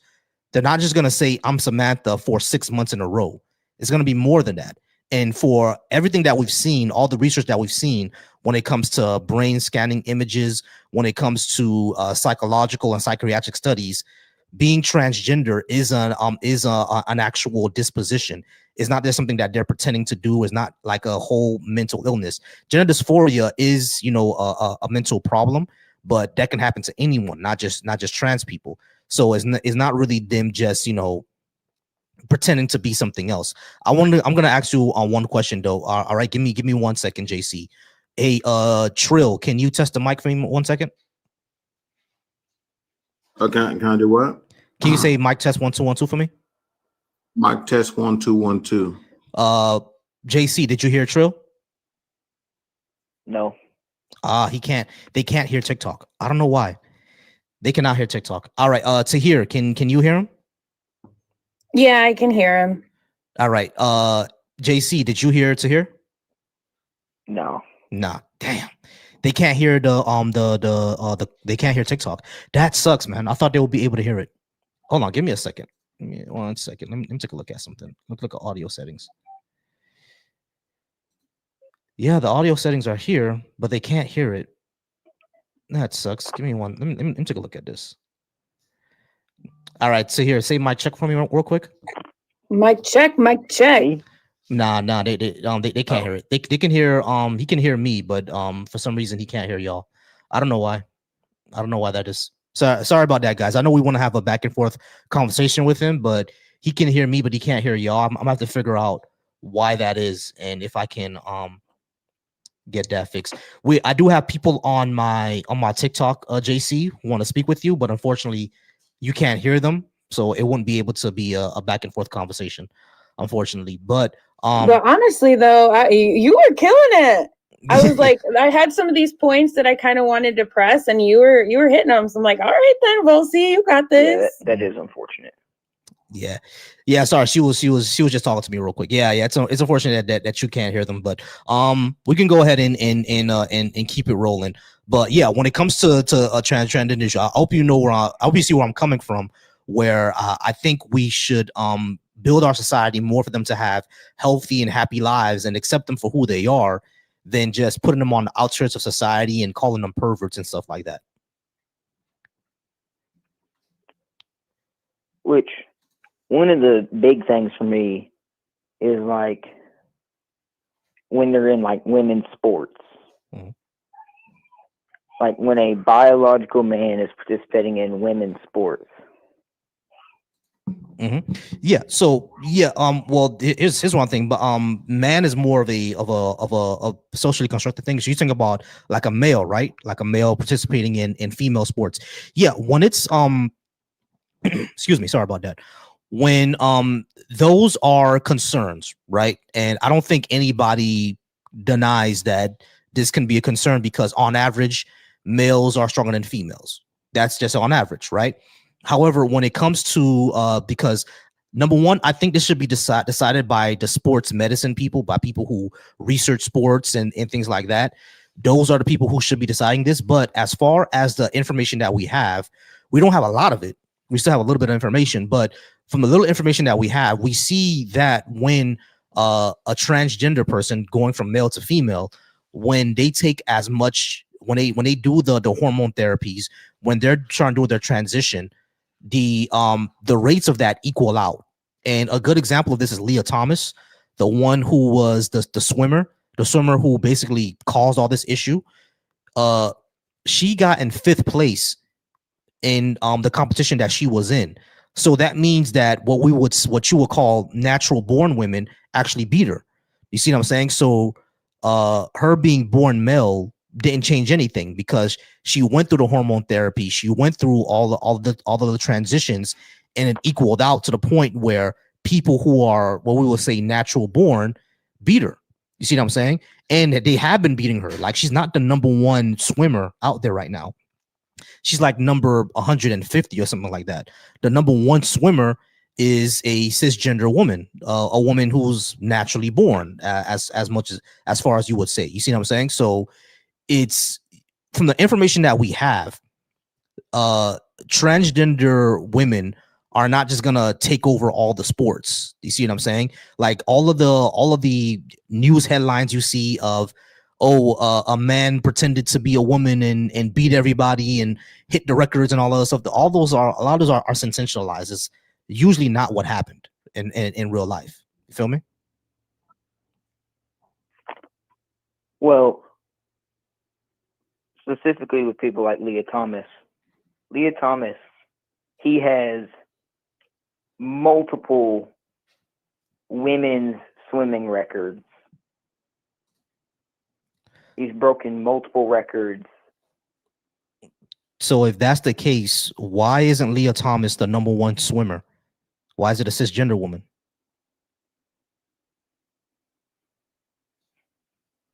Some women are above the standards of men. Right. So, but the thing is, if Leah Thomas broke all these records, et cetera, wouldn't Leah Thomas be one of the top swimmers in the country? They're not. Like, Leah Thomas is not. It doesn't change the fact that they did break multiple records. I'm doubting that, because if they broke multiple records, they'll be one of the top swimmers in the country, and Leah Thomas is not.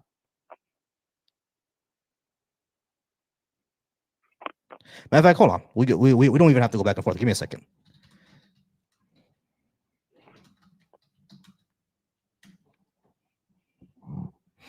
Okay.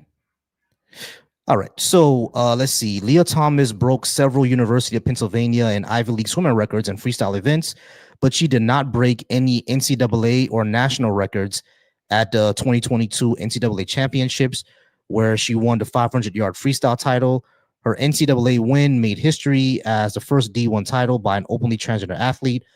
but her times were significantly slower than existing national records, notably Katie Ledecky's 500 freestyle record.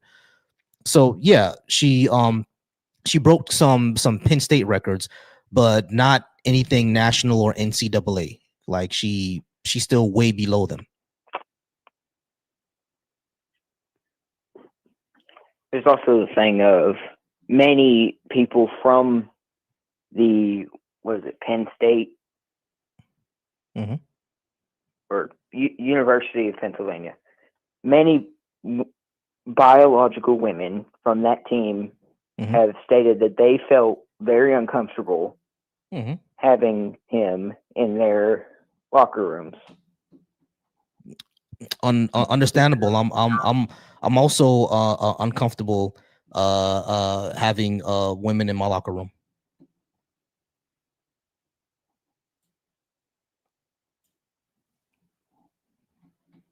Like I get it. Like it's a stranger in a locker room, so they're uncomfortable because like Leah Thomas still has like the ding-a-lang. Is that the issue? Yeah, that's the main issue that most of these people have. Yeah, sure. Like I get it. They're gonna be uncomfortable. Like a lot of people used to be uncomfortable with me being in a locker room with a white person. So like there's not really a lot we can do about it. Yeah, but I still think like it's not really there. There's also the case of, I can't remember the name. It was like, I think it was some sort of weightlifting competition, and a man pretended to be a woman. And yeah, I heard about that as well. Like yeah, these like for here's what I would say. People do have to be careful, right? Like I shouldn't be able to just go to a track meet and say identify as a woman now and run against the females there, right? Like that's, of course, that would be unfair because they don't know if I'm telling the truth. You have to be careful about that. So I think everybody agrees with that, right? I'll just always say this is something that has to be up to the sports field, the sports not field. Yeah, field. It has to be within that field. Sports medicine, sports anatomy, things like that. It has to be up to that field for them to decide how to deal with this. And of course, I agree that people should be careful. No Tom, Dick, and Harry off the street should say, I identify as a woman now, put me in your shot put competition and beat out all the females there. You know what I'm saying? Yeah, sure. Like I could agree with that. But if they go through all the trials and tribulations, and if they the sports basically Congress decides that yeah, transgender females can compete against cisgender females and it be fair, like this should be decided by the scientists, right? Like why would we debate about it? Like I don't know sports medicine. Do you know sports medicine? I'm not versed in sports medicine very well. No. Right. So none of us know about it. So let's let the people who know sports medicine decide on how to handle this. That sound fair? Yeah, I just know men are naturally stronger than women.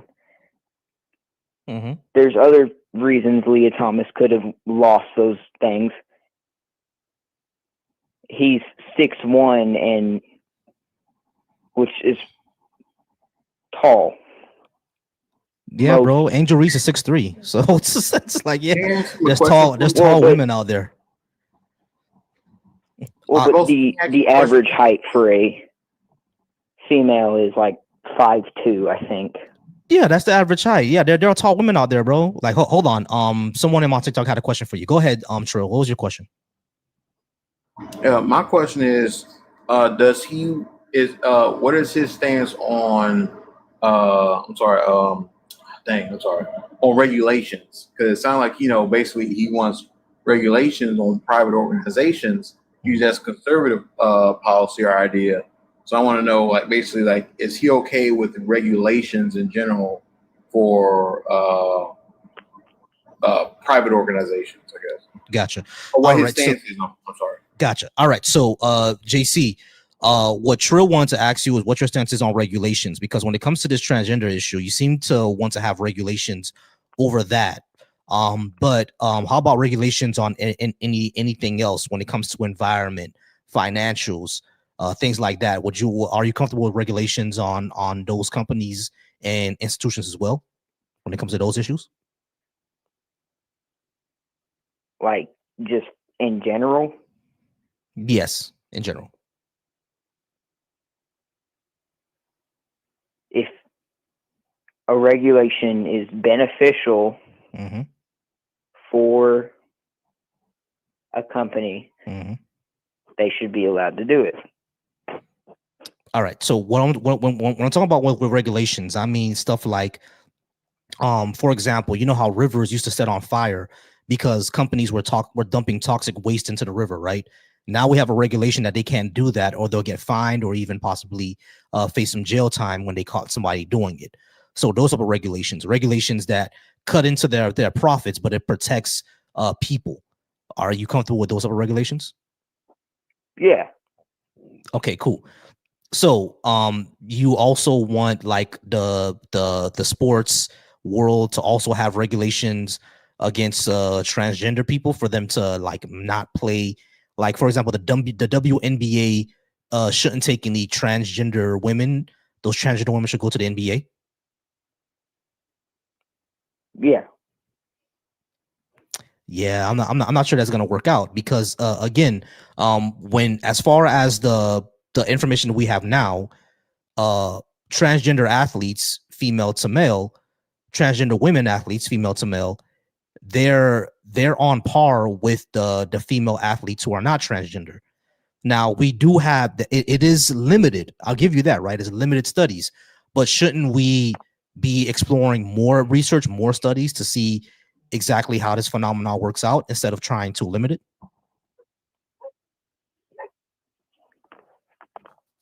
Sure. I guess we should do more studies. Yeah. Let's do more research, because right now that's what the research is telling us.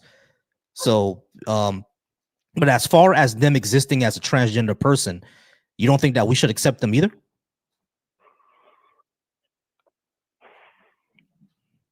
Yeah, I believe it's delusion. Right. But all psychological and psychiatric research show that this is not a delusion.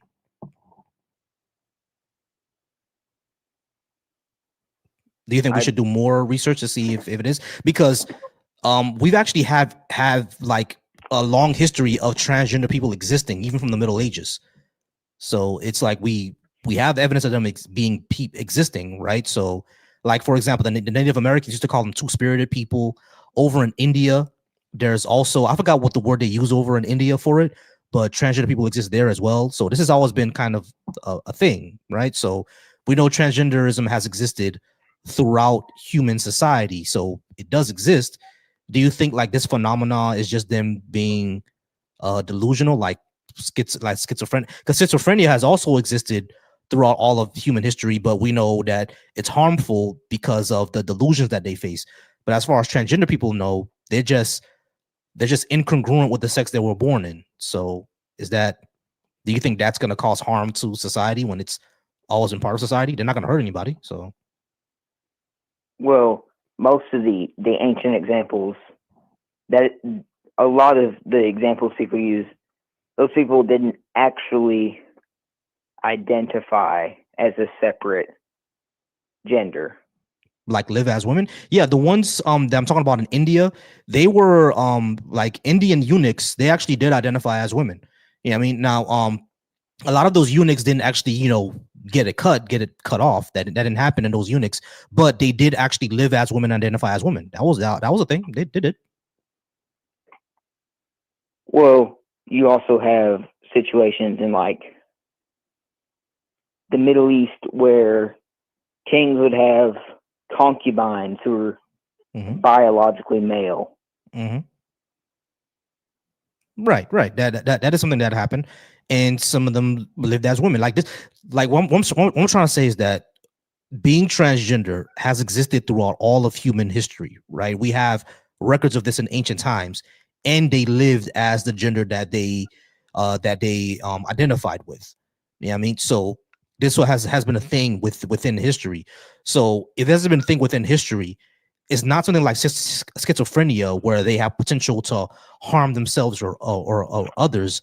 So why would we call it a delusion or try to basically, like, I guess, minimize it? I don't know, because when we don't accept them, they tend to self-harm, right? And we don't want people to harm themselves. Well, actually, there's data that suggests more people off themselves after getting like the surgeries and stuff. There's no studies that show that. There's many Sweden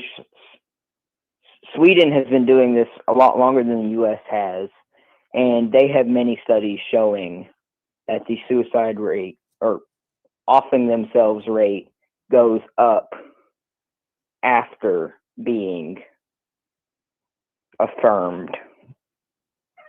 No, what those Swedish studies show is that the offing themselves like mentality rate, it goes up when people don't accept them. When they affirm themselves and then the people around them don't accept them, that's when that's when it goes up.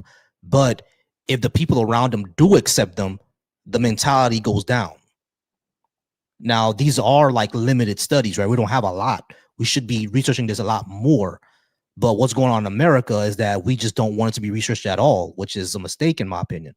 Would you agree that we should at least be researching this more instead of researching it less?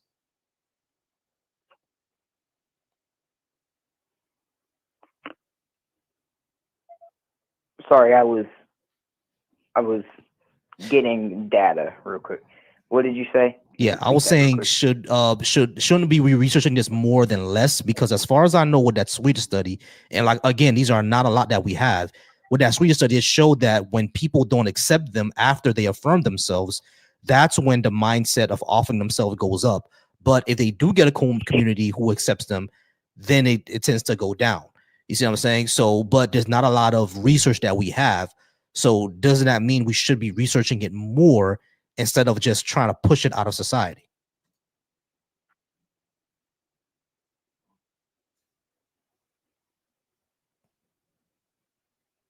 We should study it more. Right. But right. My bad. Go ahead. I'm sorry. I'm on a website right now. No, there is no evidence suggesting that gender affirming surgeries improve mental health. All right, what do I look up?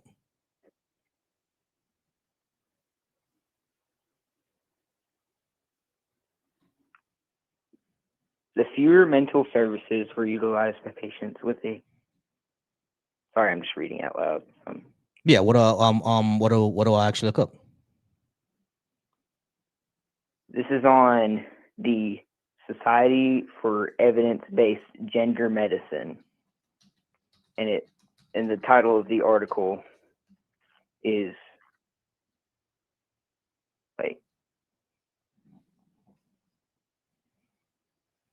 sorry.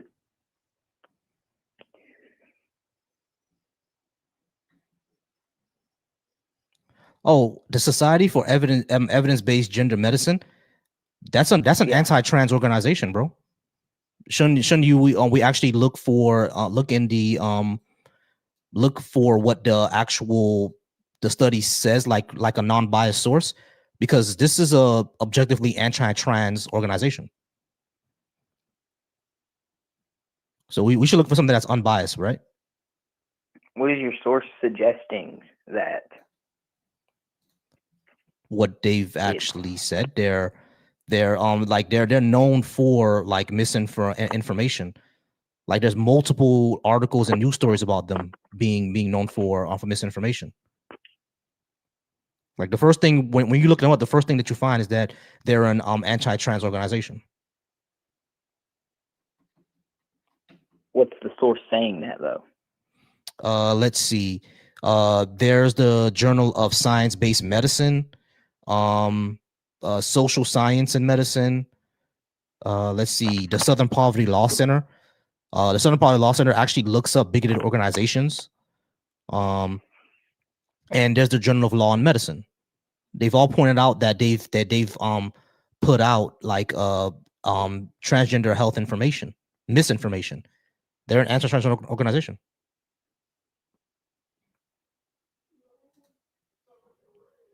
So we should kind of look for an unbiased source. The journals.plos.org, which is a scientific journal. Mm-hmm. And this is what's the name of it? Appears to be the original study. Yeah, what's the name of it? Long-term follow-up of transsexual persons undergoing sex reassignment surgery, cohort study in Sweden. Okay. Yeah, so basically the Swedish study. Yes. Which Sweden is more likely to have reliable studies because they have transitioned people more than the United States has in earlier. Okay, cool. Than the United States started. All right, cool. Give me a second. All right, and this is the one that was published in February 22nd, 2011.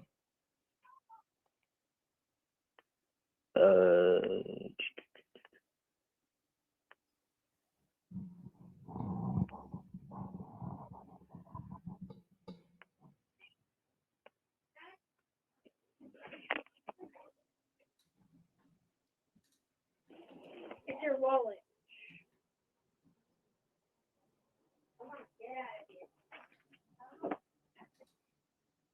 So the one I'm on, the journal that's showing mine, oh wait, I see it now. Yes. Mm-hmm. It says published February 22nd, 2011. Yeah. So when like this is a long thing, right? And we should read it because I do see what you're saying in the conclusions. They're saying people who are transgender after reassignment have higher risk of mortality, suicidal behavior, things like that than the general population. So yeah, I do get what you're saying there, but when we actually read the study, do they go into why that happens? Because the author of the study, Dr. Dinjay, she said this, right? There's a quote from her. She said, "People who misuse the study always omit the fact that the study clearly states that it is not an evaluation of gender dysphoria treatment. If we look at the literature, we find that several recent studies conclude that standards of care compliant with treatment decrease gender dysphoria and improve mental health." So she's not really saying like we got to find out why they're saying what they're saying. Like, what does the study actually say? Is it just them getting reassigned themselves, or is it about the community that they're part of, things like that?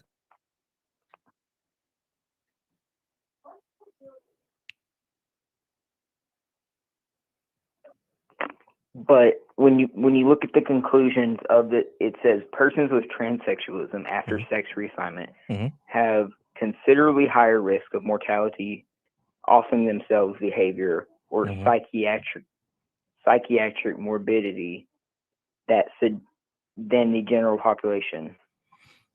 Our findings suggest that sex reassignment, although alleviating gender dysphoria, does not suffice as a treatment for transsexuality.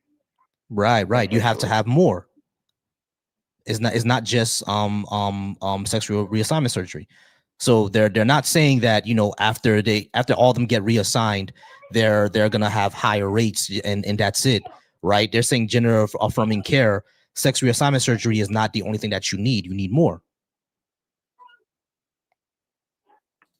Well, there's also what I've seen. There's cases of the doctors trying, and these are younger kids. The doctors are like, if you do not, to the parents, if you do not do this, your child will die. Ain't no doctor saying that, bro. Well, they're saying like they have a high risk of offing themselves. there if they are don't multiple get surgery immediately? Well, this isn't for the surgery. These are minors. Usually, it's just the like hormone blockers.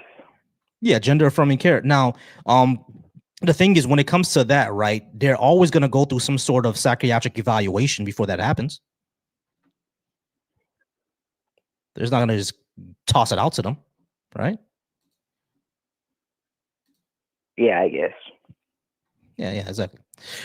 All right, JC, we've been on for at least 30 minutes now, and I do really appreciate you, but I gotta go ahead and move on. But call in any time, and we'll talk more. All right.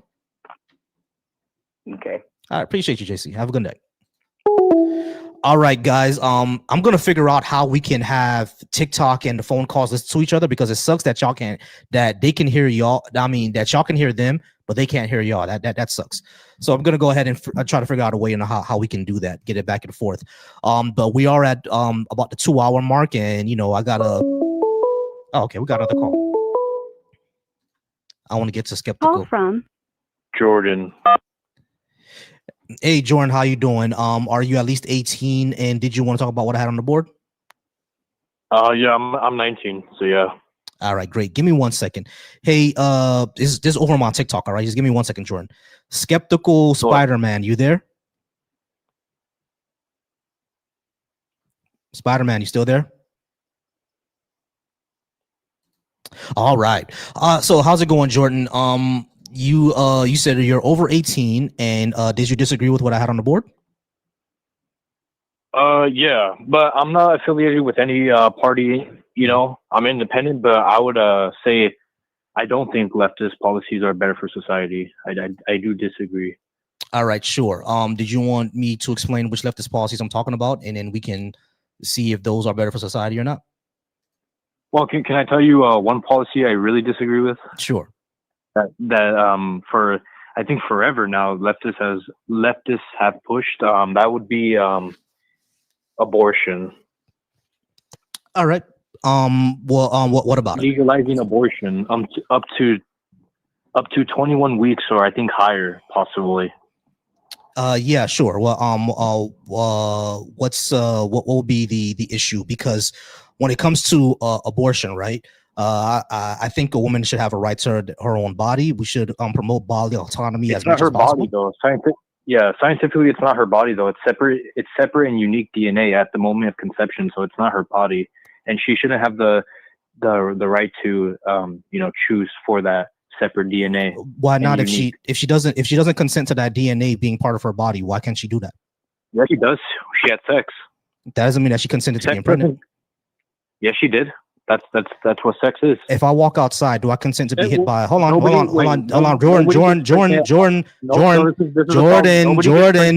stop, Jordan. There's a conversation. Okay, go ahead. There's a conversation. So Jordan, if I walk outside, Jordan, if I walk outside, do I consent to being hit by a truck? Go again. If I walk outside, do I consent to being hit by a truck? Do you consent by? Well, no? I would say no. Depends on the situation. But. Right. If I didn't consent to be hit by a truck, but if I walk outside on the sidewalk, I possibly can be hit by a truck still, right? Just if someone drives recklessly. Oh yeah, for sure. Right. So it's the same thing with sex. Just because they have fun time doesn't mean they consent to be pregnant, no matter what happens. Oh, that's not true. Sex is a part of that. Yeah, we know that if you have SEX, we all know if you have SEX, it's a possibility for you to get pregnant. We all know that. But and also, yeah. But go ahead. Sorry. But that doesn't mean that if it happens, that means you necessarily have to go through with it. You can revoke that consent anytime. Well, okay. Well, let's talk about it. That's where I disagree. But first of all, I just want to say, even with condoms and protections, that's only an 80% success rate. Mm-hmm. So when both partners are having sex, they should know that there's a 20% chance that she could get pregnant, that anything could go wrong.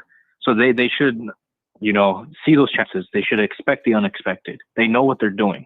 But anyways, you say that, she has the right to, end that pregnancy, and whatever. Yes. That fetus. But I don't think so. I don't think she has the right. I don't think it's justified to kill an innocent human being just because, you know, oopsie, I had fun time, oopsie. You think a zygote is a human?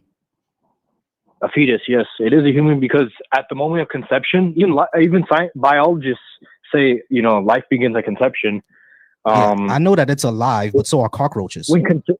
When conception happens, cockroaches aren't humans. That's a stupid, you know, example. But you said they're alive. Like it doesn't matter if it's human or not. But we're human. I understand that we're humans. I understand that we're humans. I understand that we're humans. Jordan, chill. I'm not comparing humans to cockroaches. I'm comparing life to life because you said it's alive, right? Like being alive. Hold on, wait, listen, hold on, bro. Let me finish. Let me finish. You want me to be specific? I understand. Let me finish. I understand that they're humans, right? But your argument was that, oh, it's alive. We know cockroaches are alive, right? So it being alive is not the point. Your entire point is it being human. I understand that it's human, but the reason why I don't give it more consideration until about 21 to 22 weeks is because there's no conscious experience yet. When there's a conscious experience, that's when I give it more consideration. That part matters to me. That the reason why that matters to me is because you would not call it murder if my grandmother is brain dead and I unplugged the machine. You wouldn't call that murder, would you? I heard this argument a lot.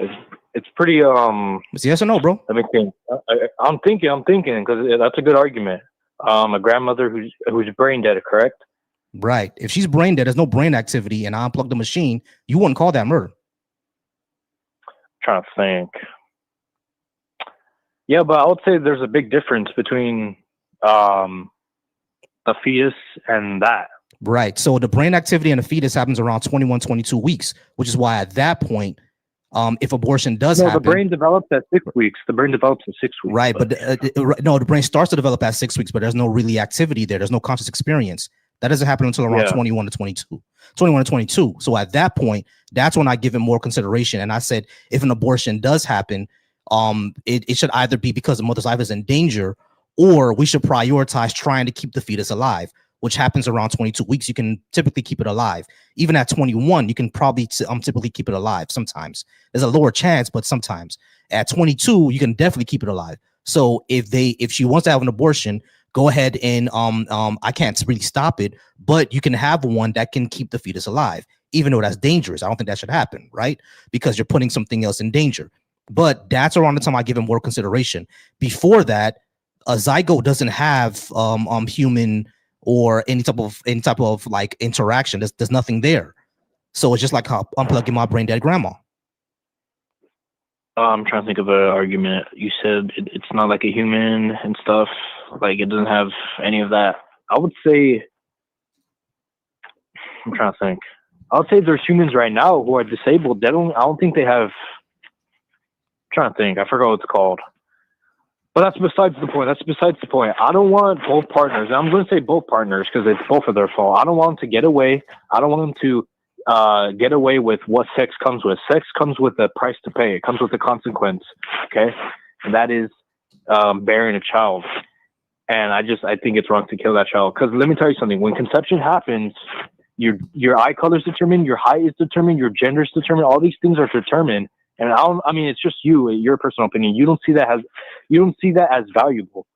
But to me, it's valuable. It's just common sense. That's where we all began, dude. You began there. I began there. We all started there, dude. That is valuable to me. That is valuable, man. And I think we lost. I forgot when abortion became legal in the 1970s. We've lost 70 million children. Most of them are black. Not that matters, but those are a lot of black and brown kids who have freaking died, who have been murdered, who didn't have a chance to live on this earth. I see that as wrong, man. I mean, you have your opinion and I respect it. I mean, I respect that you just have opinions. You know, we live in a free country, but I just see that as wrong, man. All right. That's all good and well. So if you don't want to have an abortion, you and your wife don't have one. Well, no, if it was up to me, I would ban all abortion. Right. And the reason why I wouldn't is because I'm gonna ask you this question. If we ban abortions tomorrow, should 15-year-old boys get vasectomies too? Hey, what? If we ban abortions tomorrow, would 15-year-old boys have to get vasectomies too? I don't know if it's staticky. I can understand you. Vasectomies. You know what vasectomies? You know what vasectomies are, right? Can you remind me? Vasectomies is when basically when they operate on a male and they tie up his tubes, so his baby juice isn't filled of the cells that create babies. I have to talk like that because of TikTok purposes. I'm confused. Wait, maybe I have to do more research on that. Yeah, it would stop him from. Yeah. It will stop him from producing. Oh no, I wouldn't support that. Right. I wouldn't support that. Right, exactly. But the issue is that you put in a law for one person to have their body controlled, but not the other person. But we already have laws that kind of controls people, and like the draft, right? We do. We do have laws that can that control you, but the state can't make you. The state can't control what you do with your own body all the way. Like, for example, we disagree. We disagree though if that's your body or not. That's where we disagree. Which yeah, exactly. I don't think it's your body. But the thing is, it is if this this zygote or hold on, let me finish. If this zygote or fetus or anything like that, if this zygote or fetus or what's the other thing? I forgot what the next step was called. But if it's or embryo, there we go. If it's feeding off her her body, why can't she revoke that consent in order for that thing to not feed off her body anymore? Why does she not? Why should she not have that right? That's what I'm talking about. I don't see anything in my view. In accordance to science, I know we disagree. I don't see it. I don't see any way to justify killing a baby. The only exception, the only exception I probably have for abortion, and it's a lose-lose situation for me, is if the mother's life is at risk. That would probably be the only exception. Yeah, that would be a lose-lose. And for me, when it's at like 22 weeks and the mother's life is at risk, then yeah, let's prioritize the mother. You see what I'm saying?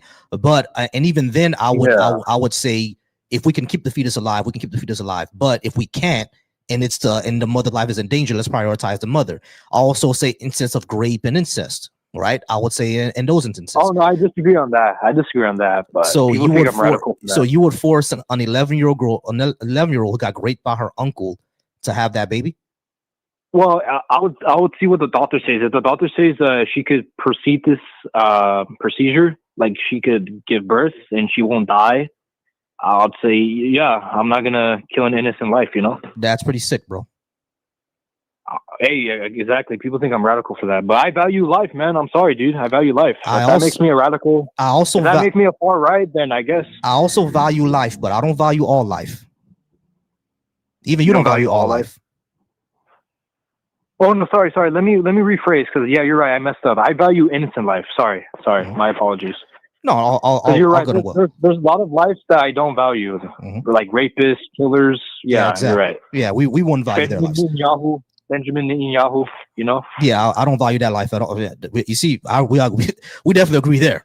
Yeah, I don't value that life. Yeah, okay, we agree. Wait. We agree. Israel's evil and they're genocidal freaks, right? Right. We don't value those at all. Okay, at least we agree there. That's what I like about liberals. Liberals, at least they agree with me. I'm a traditional conservative. We agree that Israel is evil and they're genocidal freaks, ethnically cleansing the innocent Palestinians. Right. So we agree there. Okay. But when it comes to this issue of abortion, when it comes to things like rape, incest, especially if it's a child like 11, 12 years old and they got raped by their cousin or uncle, then yeah, I'm gonna go ahead and side with the child there and say if they want to go ahead and end this pregnancy and not traumatize them more to have the baby of their rapist, then yeah, I'm gonna go ahead and have them do that. But my position is, I forgot to mention that. Why not put it up for adoption? There is adoption, but our adoption industry sucks in America. So that's why I'm not big on adoption. I want to adopt one day, but our adoption and foster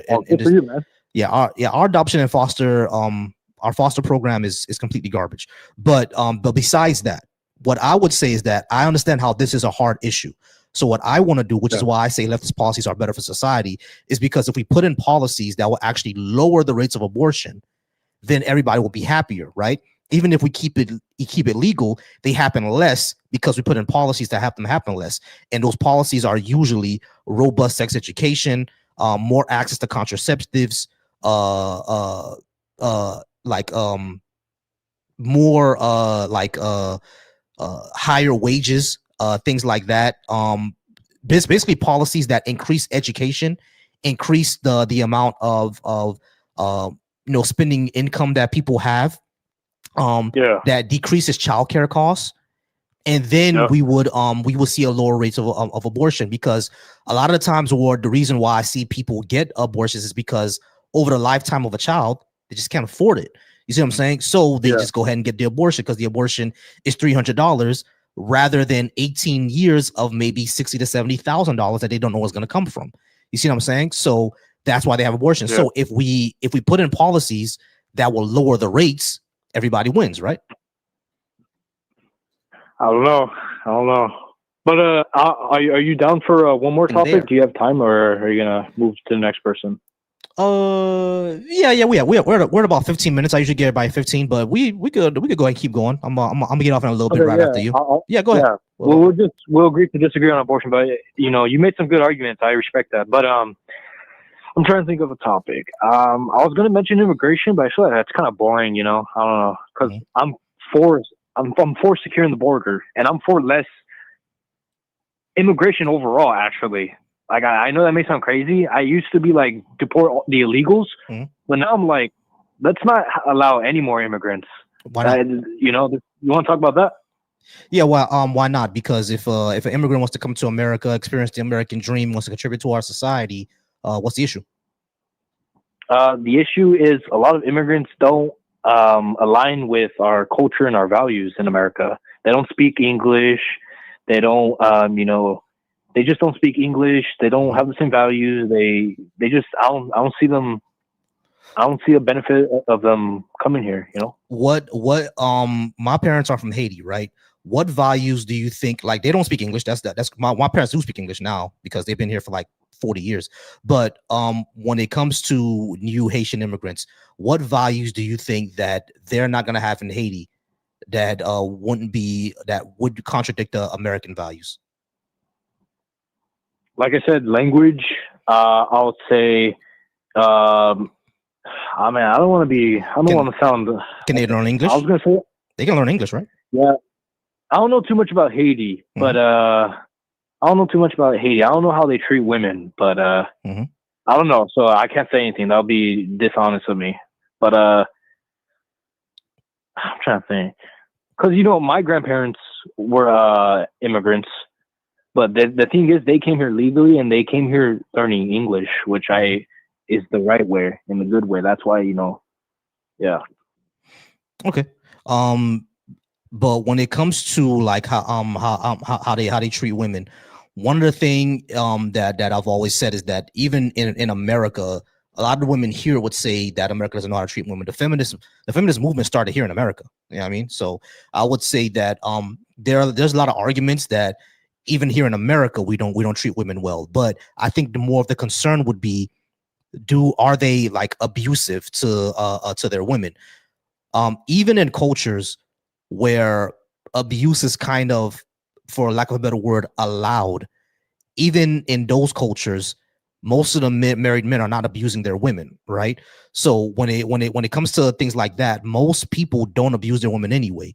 So what will we like when we say the different cultures, the different values? We have to ask, like, what exactly do we mean here? Like, what do you think is going to be different between? Also, I forgot to mention. Yeah, I forgot to mention. This may sound radical of me, but another reason why I don't want no more immigrants is because we need more white people in America. We need more Europeans. Why? And they're going down the slump. The birth rate is horrible, and that's on them, by the way. I like, that's on them. But we need more whites in America. Why? America is a white country. Is a European. Well, no, it's not. Like the founding fathers were European descent, so we should keep it that way. Why? We should keep it that way. Why?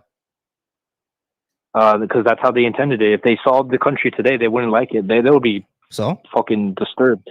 So? What do you mean so? They own slaves. Who cares? Okay. Yeah, they own slaves. Not all of them, by the way. Not all of them, but not all of them, but many of our presidents did. Like, I think our first 10 presidents owned slaves. Fuck what they say. Oh no, that's not true. John Adams, he didn't own slaves. John Adams? Yeah, he didn't own slaves. I learned that in history back then. Okay, yeah, John Adams didn't own slaves. Okay, so great for John Adams. But like, many of the founding fathers owned slaves. So who cares? Fuck what they think. I mean, yeah, sure. Like these are terrible ideologies to have. Like this country is only for white people. That's a terrible ideology to have. No, not only for white people. It should be majority white. Because whites, because we need whites. We need Europeans. Europeans are the founding of this country. So I just think we need them. No, we don't. What do you mean need them? What does that mean? Europe is. What do you mean? What do you mean we need them? What is that? What exactly does that mean? We need America to be white in order for it to function? That's kind of silly. Listen, no offense. I may sound crazy, and I don't give a shit. It's 2026 now. Other races haven't built anything that's as good as the Europeans. I'm not saying all of them, but they haven't built anything that's close to the Europeans. Have been the conquerors like the Europeans have built most of the inventions. Not all of them, but inventions that we use today. Like the Europeans have. Let me ask you a question. Hold on. Wait. Stop. Chill. All right. So I'm not done. I understand, Jason. I understand. The problem is Jordan. I'm sorry, Jordan. I'm sorry about that. All right. So Jordan, no, you're good. The problem is that you're looking at this from a very Eurocentric lens because that's mostly what you've been educated on. Did you know that tribes in Africa, there are kingdoms in Africa that had C-section before the Europeans and had surgery with anesthesia before Europeans got there? Did you know about that? Yeah, but did the Africans create a car? Wait, hold on. Wait. Did you know? Wait, hold on, Jordan. Jordan, chill. Jordan, I need you to stop reacting and actually like kind of take in what I just said here. Go ahead. African kingdoms, they had surgery with anesthesia. Kingdoms. Hold on, listen, what bro. Kingdom? Bro, listen. No offense, man, but what kingdoms? Bro, can you wait for a second? Stop reacting to everything. Sorry. Actually, listen to what I'm saying. Go ahead. There were civilizations in Africa that had anesthesia. That is false. I'm sorry. I don't mean to be rude, but that's just false, man. It's not. That's false. Can you do me a favor? There's no. Can you do me a favor? There were no civilizations. There were no civilizations except for Egypt. Hold on. Wait. Stop. You said, hold on. Stop. You said except for Egypt, right?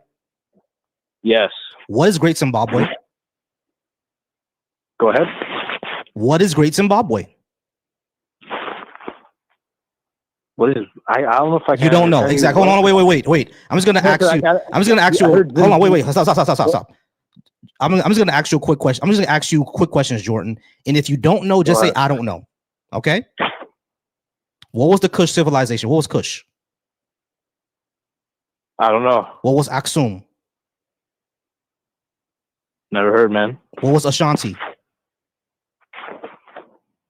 I don't know. What was Mali? What was Nok? What was the Luba civilization? What was Congo? It's gonna be like I got you.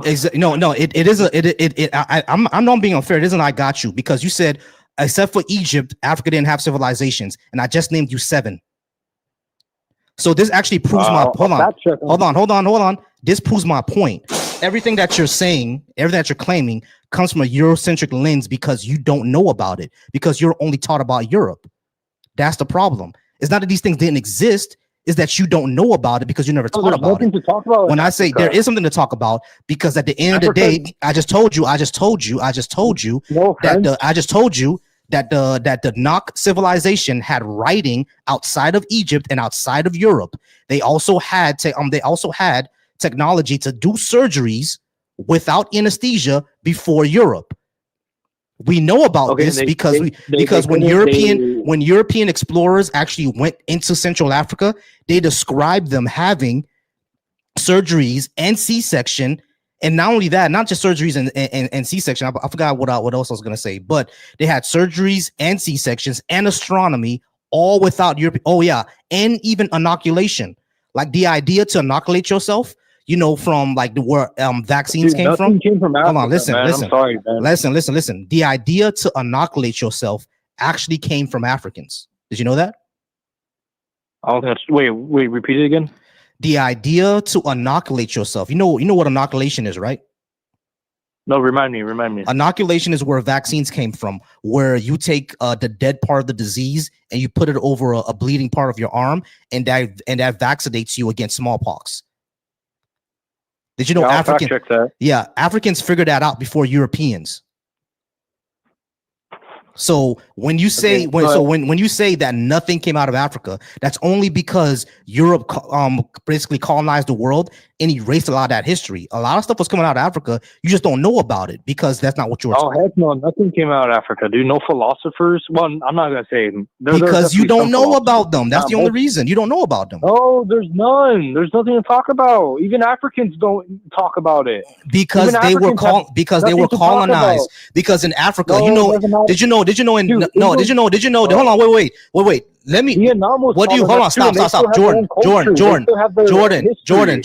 Be quiet for a second. No, hold on, Jordan. Be quiet for a second. Jordan, be quiet for a second. Jordan, be quiet for a second. I'm gonna ask you one question. Right? How does the education system in Ghana work? What did they teach you in history in Ghana? I didn't go to Ghana, man. Exactly. You don't fucking know. This is my issue, bro. I talk to Africans, though, dude. I know you talk to Africans, but even Africans themselves will tell you prior to colonialism, they're not taught that in their schools because the colonists are the ones who set up their school system. So of course they don't know a lot about it. A lot of Africans will tell you that pre-colonial history, they know about it when they leave Africa. Because they're not taught about pre-colonial history in Africa because the colonists are the ones who set up their system. Okay. Let me. So when you say, when you say nothing comes out of Africa, you don't know what the fuck you're talking about because there are plenty of things that happen. No, you don't. Because you didn't Google. You don't even Google this. You don't even Google this. But there's nothing interesting. You don't even Google this. What are the walls of Benin? Do you know what the walls of Benin are? There's nothing interesting, dude. What are the walls of Benin then? What are the walls of Benin? What are the walls of Benin? What are the walls of Benin? What are the walls of Benin? There's over 500 languages in Nigeria alone. Did you guys create paper? There's over 500 languages in Nigeria alone. Timbuktu had paper. But you guys did not create paper. Timbuktu had paper. What are you? Wait, go again. Timbuktu had paper. Timbuktu has libraries in there that have paper books. Timbuktu has paper. This is what I'm saying. You don't know what you're talking about, dude. You have no idea what you're talking about. Wait, explain to me. You just said Africa didn't have paper, and the libraries of Timbuktu have books that have paper. I'm getting frustrated because you don't know what the fuck you're talking about. You're being up here talking all this shit, saying that thing that you don't know that you know what you're talking about, but you don't. You just said that Africa didn't have paper, and the libraries of Timbuktu have books with paper. I said it didn't invent paper. The Chinese invented paper. Thank you. We all know that though. Europe didn't have paper either. What are you talking about? I'll give you a challenge. Give me something interesting to learn about Africa. The walls of Benin. Except Northern Africa. The walls of Benin. The walls of Benin. The walls of The walls of Benin. Look up the Mali Kingdom. Look up Mansa Musa. Look up the Congo civilization. Look up the Great Zimbabwe. Look up the Nok civilization. Look up Kush. Look up Nubia. Look up Aksum. Hey, can I tell you something? Look up Queen Nzinga. Okay, I'll search those up. Let me tell you. No, you won't. Even Africans in Africa are tired. All right. We're gonna go ahead and in the live, y'all. I'm gonna go ahead and get out of here. I do appreciate y'all being up. We got the 16K likes. I appreciate everybody who's watching over on the Deconstruction Junction. You guys are wonderful as well. We didn't get a lot of views on this one, but I still appreciate y'all for being here. Did he just call in? Yeah, he just called him. All right, so I still appreciate y'all being here. Y'all are wonderful. I appreciate y'all. I'm gonna go ahead and get out of here. We didn't get a lot of views this time, but I do appreciate y'all for being here and having the views anyway. What's going on, Chelsea? All right, guys, and over on my my YouTube, I do get I appreciate y'all being over here on my YouTube. I got the most views I got over on personal YouTube. If you're watching me from Volcy Thoughts, I do appreciate y'all. Give me 1 second, y'all. I was supposed to text somebody back. It was Ned. Hey, Ned, I'm sorry I didn't see your text message. But there's a call-in number right over here. Yeah, Flynn, I'm very, very patient, Flynn. All right, guys, I'm gonna get out of here. I appreciate y'all. Y'all wonderful. I love y'all. Remember to subscribe to my personal channel, Volcy Thoughts. Subscribe to the Deconstruction Junction. You guys are wonderful as well over in Deconstruction Junction. Over on my Facebook, I appreciate y'all for participating. If y'all want to know when to call in, the call-in line is right over here, y'all. It's right here. The 786-530-5941. You guys can call in there, and that's the call-in line. So I'm gonna go ahead and get out of here. Yeah, that's basically it, y'all. Remember to always stay smart, observant. Remember your fallibility and remain thoughtful. Remember that dark is beautiful. I appreciate y'all. Y'all have a good night. Peace.